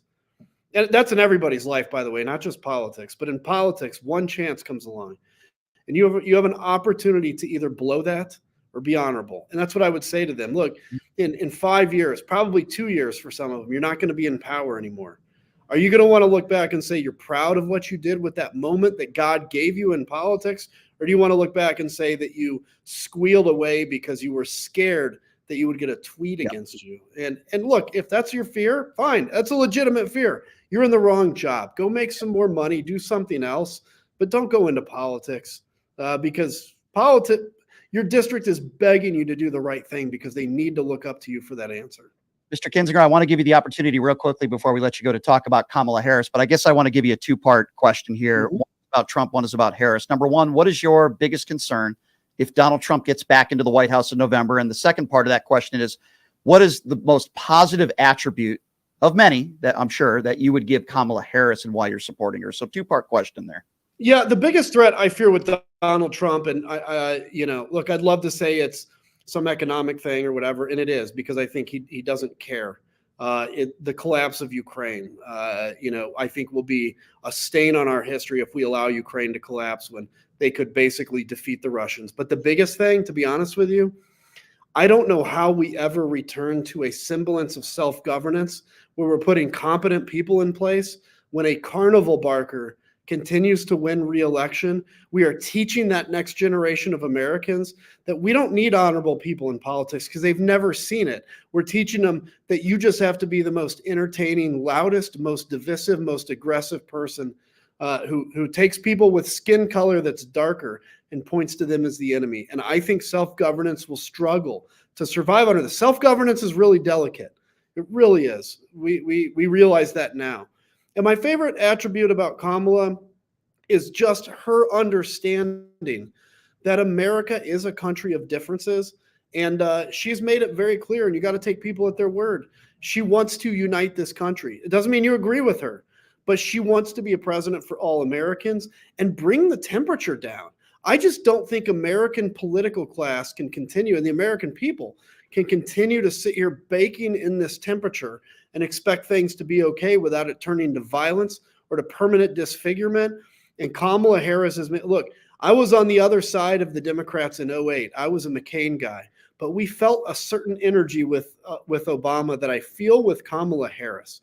And it's a positive, optimistic energy. Yeah, I agree with you 100%. I want to give you the opportunity. I know you're in Nevada. Any events that you want to promote, or what do you plan on doing here in Nevada? Could you share with us? Yeah, for me, it's a fairly quick trip, and I'm leaving soon. But I was meeting with some of the labor and trade unions here to talk about, the importance of obviously unions. I was a very pro-union Republican, and the importance of unions for Kamala Harris.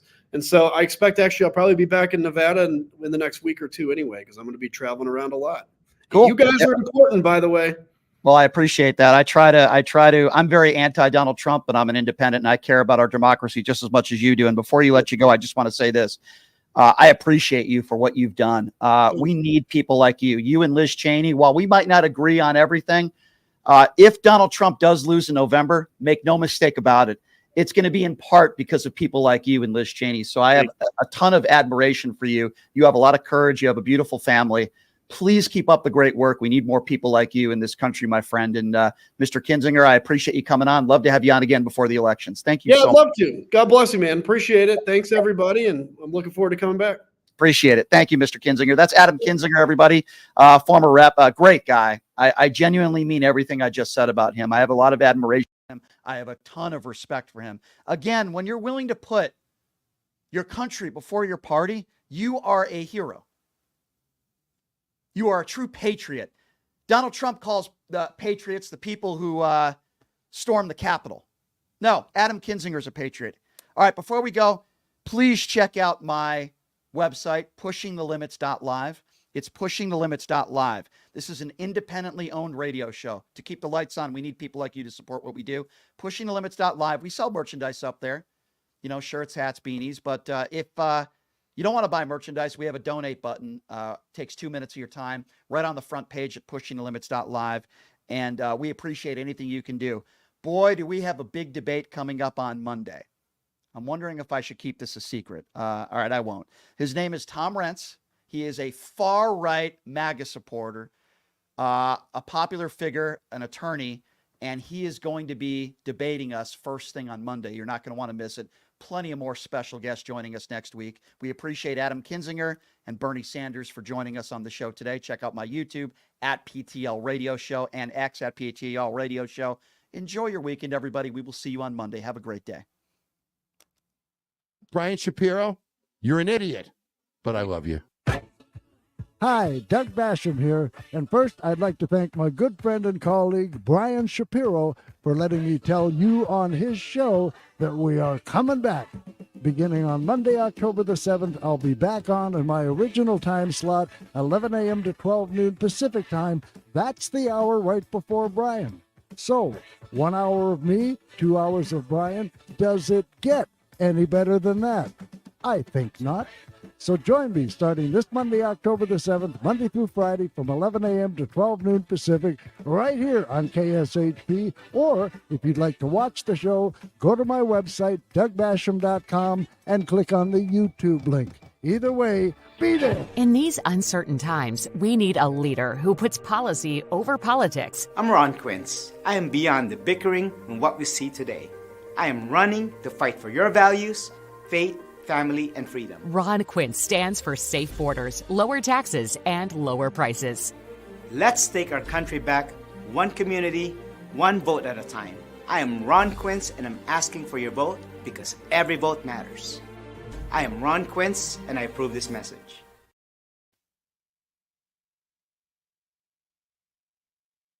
Have you ever dreamed of having your own radio show or a podcast, but just didn't think it was possible? Well, dreams can come true. Hi, Marco. Radio U is a 5-day course Good. that'll teach you how to acquire your dream show. You're good. We'll teach you how to host, Yes. how to write commercials. You should be. how to I'll let you know during the show. how to write a contract, and most importantly, how to